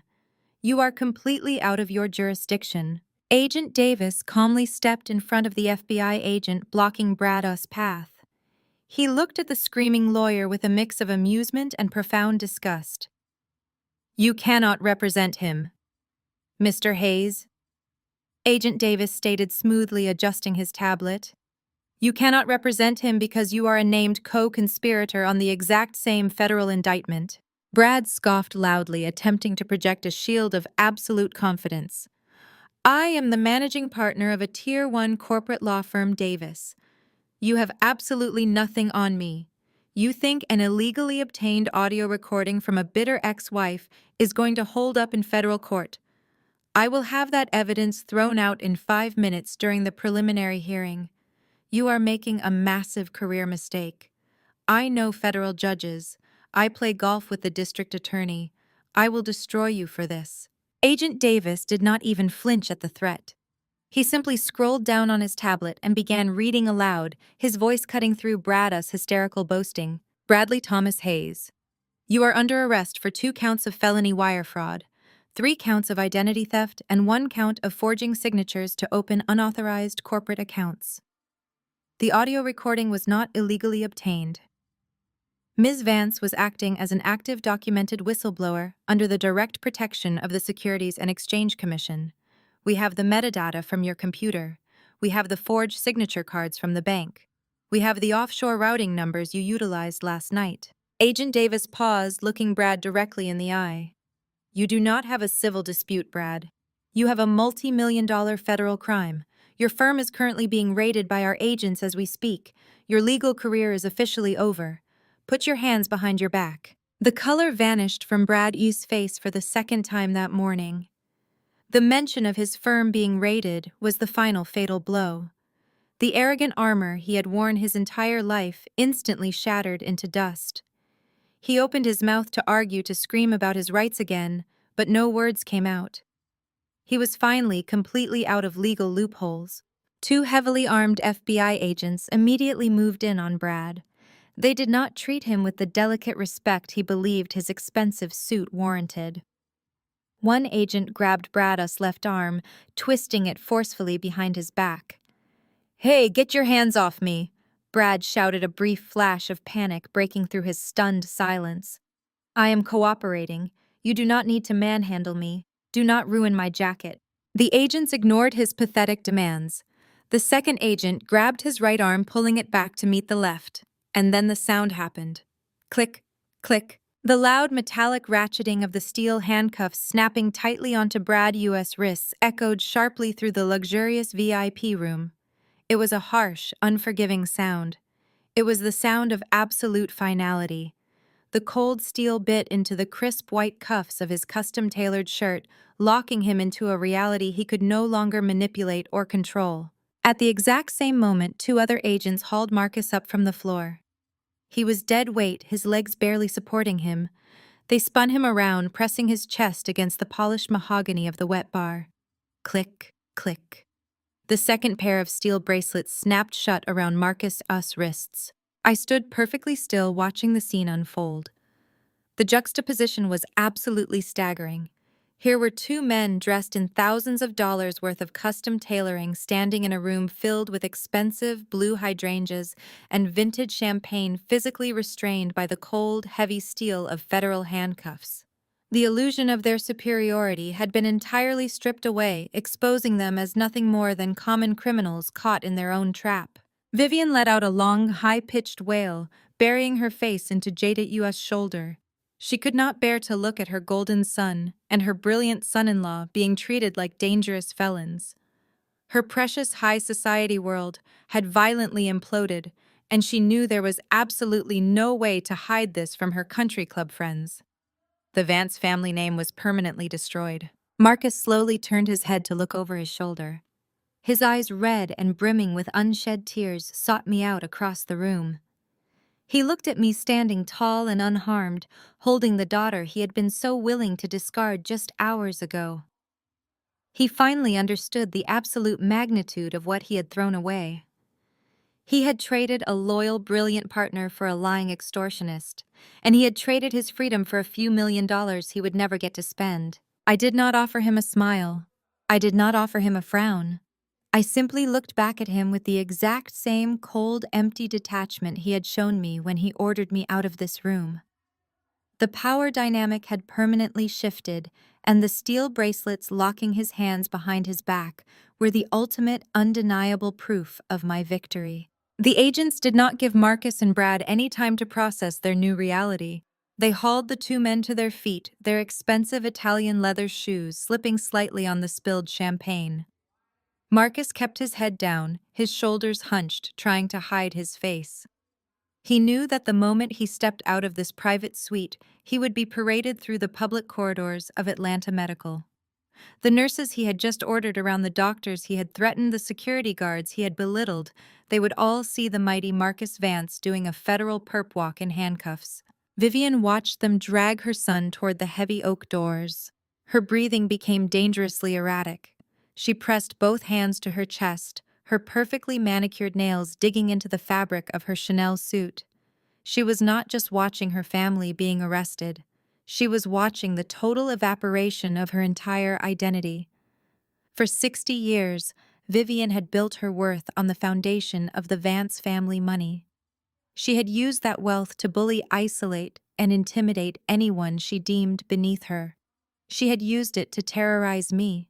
But with Brad's offshore accounts frozen and the family funds seized by the Securities and Exchange Commission, Vivian suddenly realized she was entirely destitute. The mansion in Buckhead would be foreclosed. The country club memberships would be immediately revoked. The society friends she had spent decades cultivating would instantly block her phone number the moment the federal indictments hit the evening news. The respectability she worshipped was gone. She was no longer the matriarch of an elite Atlanta dynasty. She was just the broke, humiliated mother of 2 convicted felons. The sheer weight of that realization was too much for her fragile, status-obsessed mind to handle. Vivian let out a short, high-pitched gasp. Her eyes rolled back into her head and her knees completely buckled. She collapsed straight backward, hitting the hospital floor with a heavy, ungraceful thud. Jada screamed, dropping to her knees beside her mother. She frantically patted Vivian's face, begging her to wake up. But Vivian was out cold, her pearl necklace tangled around her neck, her designer suit wrinkled and soaked with the water from the crushed hydrangeas. Jada looked up at Hospital Director Harrison, her eyes wide with terror, pleading for medical assistance. Dr. Harrison did not rush to her side. He did not shout for a crash cart. He simply stepped out into the hallway and calmly signaled for an orderly. He treated the fallen matriarch of the Vance family with the exact same clinical indifference they had always shown to the rest of the world. They were no longer VIPs. They were a massive liability. While Jada sobbed over her unconscious mother, the female FBI agent turned her attention to the hospital bed. Chloe was still huddled under the cashmere blankets, shaking like a wet dog. The agent stepped forward and ripped the blankets away, exposing Chloe in her sheer, inappropriate designer nightgown. Chloe instantly threw her hands up in the air, tears streaming down her face. "I did not do anything!" Chloe wailed, her voice cracking in a desperate attempt to sound like a helpless child. "I did not know about any money laundering. I am just the assistant. Marcus manipulated me. He forced me to lie. I am a victim here." The agent crossed her arms, completely unmoved by the theatrical display. "You are not a victim, Chloe," the agent stated firmly. "You are a suspect in an active extortion ring. We have documented proof that you utilized fraudulent medical documents to extort money and real estate from the Vance Family Trust. You conspired to defraud a marital estate using a fabricated pregnancy." Chloe shook her head wildly, pointing a trembling finger at me. "But she is the one with all the money." Chloe cried desperately, trying to shift the blame. "She is a millionaire. She set us up. You should be arresting her." The agent reached to her belt and pulled out a pair of heavy plastic zip ties. "Stand up and turn around," the agent commanded. "You can explain your medical miracles to the federal judge at your bail hearing." Chloe refused to stand. She clamped her hands onto the bed rails, kicking her legs and screaming that she needed her lawyer. 2 agents immediately stepped in, grabbing her by the arms and forcefully dragging her off the premium mattress. She fought them the entire way, her bare feet slipping on the marble floor. They slammed her against the wall, secured her wrists with the zip ties, and began reading her the Miranda rights. The glorious, untouchable image of the Vance family was officially reduced to absolute trash in a matter of minutes. I stood quietly in my emerald silk robe, gently rocking my sleeping daughter, surveying the absolute destruction of my enemies. It looked like a bomb had gone off inside a luxury hotel room. The vintage champagne was pooling on the floor, mixing with dirt from the overturned potted plants. The thick blue folder containing my divorce papers was sitting in the trash can exactly where I had dropped it. The people who had tried to destroy my life were now physically restrained, weeping or unconscious on the floor. They had demanded I leave this room because I was not worthy of their luxury. Now they were the ones being forcibly removed, and they were leaving in chains. The lead agent signaled to his team. "Move them out," he ordered. The agents marched Marcus, Brad, and Chloe toward the exit.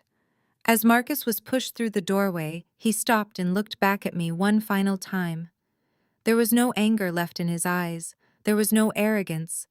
There was only the hollow, devastating realization that he had engineered his own demise. He opened his mouth, perhaps to apologize, perhaps to beg for mercy he did not deserve. But the agent shoved him firmly in the back, forcing him out into the brightly lit hallway before he could utter a single syllable. I watched them disappear down the corridor, surrounded by federal windbreakers. Jada was left sitting alone on the floor of the ruined suite, weeping over her unconscious mother, completely stripped of her husband, her brother, and her family fortune. She did not even look at me. She was too consumed by the ashes of her own life. Dr. Harrison stepped into the room, looking around at the mess with a faint sigh. He turned to me, his posture respectful and calm. "I will have housekeeping clear this room immediately. Ms. Vance," he said softly. "Would you like to return to your original suite now?" I looked down at the tiny, perfect face of my daughter. She had slept through the entire hurricane. She was completely safe, completely secure, and entirely free from the toxic lineage that had tried to claim her. "No, thank you, Dr. Harrison," I replied, my voice steady and light.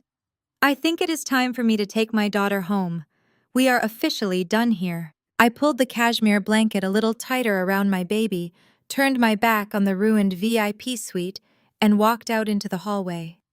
The air felt incredibly clean. The heavy, suffocating weight of the Vance family was gone forever. I had walked into this hospital as a discarded wife, but I was leaving as an absolute queen. The dynasty was dead, and my reign was just beginning. As I stepped through the heavy oak doors of the VIP suite and into the brightly lit corridor, the scene ahead of me was a portrait of poetic justice. The federal agents had paused at the end of the hall, waiting for the secure service elevator to arrive so they could discreetly remove their high-profile prisoners. Marcus was not going quietly anymore. The initial shock had worn off, replaced by the desperate clawing panic of a man who realized his life was actually over. He planted his expensive Italian loafers onto the linoleum floor, refusing to walk further. He twisted his body around, fighting against the firm grip of the FBI agents, his eyes frantically searching for me. When he saw me walking toward him, cradling our newborn daughter in my arms, his polished facade shattered completely. "Nia, please!" Marcus begged, his voice echoing shrilly down the maternity ward. The tears he had been holding back finally spilled over, streaming down his face and ruining his pristine image. "Please do not do this. Do not let them take me away. I am so sorry. I was stupid. I was out of my mind with the pressure of the fund. We can fix this. We are a family. Think about our marriage. Think about our daughter. She needs her father." I stopped a few feet away from him. I looked at the man I had promised to spend the rest of my life with. He was crying the exact tears he had expected me to shed just a few hours ago. He was using our daughter as a bargaining chip, weaponizing her existence to save his own skin, after he had just tried to replace her with a fabricated male heir. "You stopped being her father the moment you handed that luxury room to your mistress," I said, my voice barely above a whisper, but carrying the cutting force of a diamond blade. "You do not get to claim a family you actively tried to throw in the garbage. Enjoy federal prison, Marcus." The elevator doors slid open with a soft chime. The agents shoved him forward. Marcus began to actively sob, screaming my name as they forced him into the metal box. The doors closed, sealing away his pathetic cries and officially severing his ties to my life. I turned my attention back toward the entrance of the VIP suite. Jada had managed to drag Vivian partially out into the hallway, propping her up against the wall. Vivian was just beginning to regain consciousness. She let out a low, disoriented groan, her eyes fluttering open as she rubbed her temple. Her designer suit was ruined. Her hair was a tangled mess. She blinked rapidly, trying to focus her vision, and found me standing directly over her. I adjusted the cashmere blanket around my sleeping baby, looking down at the woman who had made it her personal mission to make me feel small. I did not step back to give her space. I stepped forward, forcing her to look up at me from the cold hospital floor. "You always said I was not in your family's class, Vivian," I said, my voice echoing clearly in the sudden quiet of the hallway. I looked her dead in the eye, ensuring she heard every single syllable of her defeat. "You were right. My class is the one sending your entire family to federal prison." I did not wait for her to formulate a response. I stepped directly over her outstretched legs, my head held high, and walked gracefully down the corridor toward the exit. The fallout was swift, absolute, and entirely public. Federal indictments do not care about generational wealth or social standing, and they certainly do not care about country club memberships. Within 48 hours of that morning in the hospital, the SEC formally seized the Vance Family Investment Fund. The subsequent audit revealed that Brad and Marcus had not just been washing money through my company. They had been running a sophisticated Ponzi scheme for years, defrauding their elite clients to fund their lavish lifestyles. The $12 million I helped the government intercept was just the tip of a massive rotting iceberg. The trial was a media spectacle. The pristine image of the Vance family was dragged through the mud on every local news station in Atlanta. Brad, the arrogant corporate lawyer who thought he was untouchable, cracked under the pressure of federal prosecution. He accepted a plea deal, turning state's evidence against Marcus in a desperate attempt to save himself. But federal judges rarely show mercy to lawyers who abuse their power. Both Brad and Marcus were sentenced to 15 years in a federal penitentiary without the possibility of early parole. Chloe, the 23-year-old assistant who thought a fake pregnancy was her ticket to millions, was convicted of wire fraud and extortion. She received a 5-year sentence, her dreams of luxury condos and designer baby clothes replaced by a standard-issue orange jumpsuit. Vivian lost everything. The bank foreclosed on her sprawling Buckhead mansion. Her accounts were frozen, and the government seized her assets to pay restitution to the defrauded clients.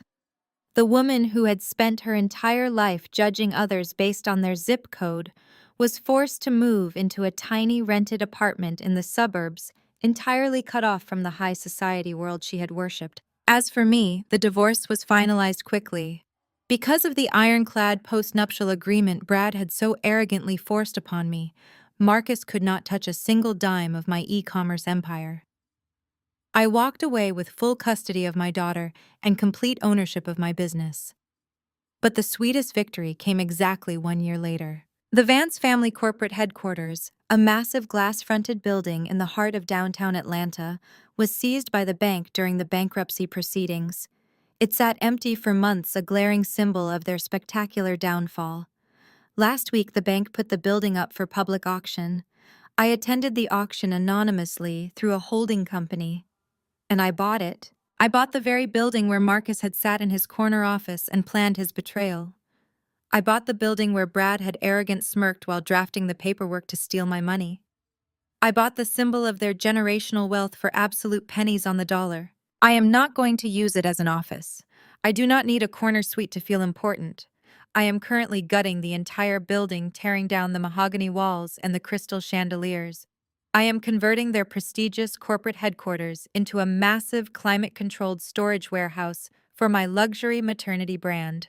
The physical manifestation of their elitist pride is now holding boxes of premium baby blankets and organic nursing pillows. I sit here now, in the quiet of my penthouse, looking out over the Atlanta skyline.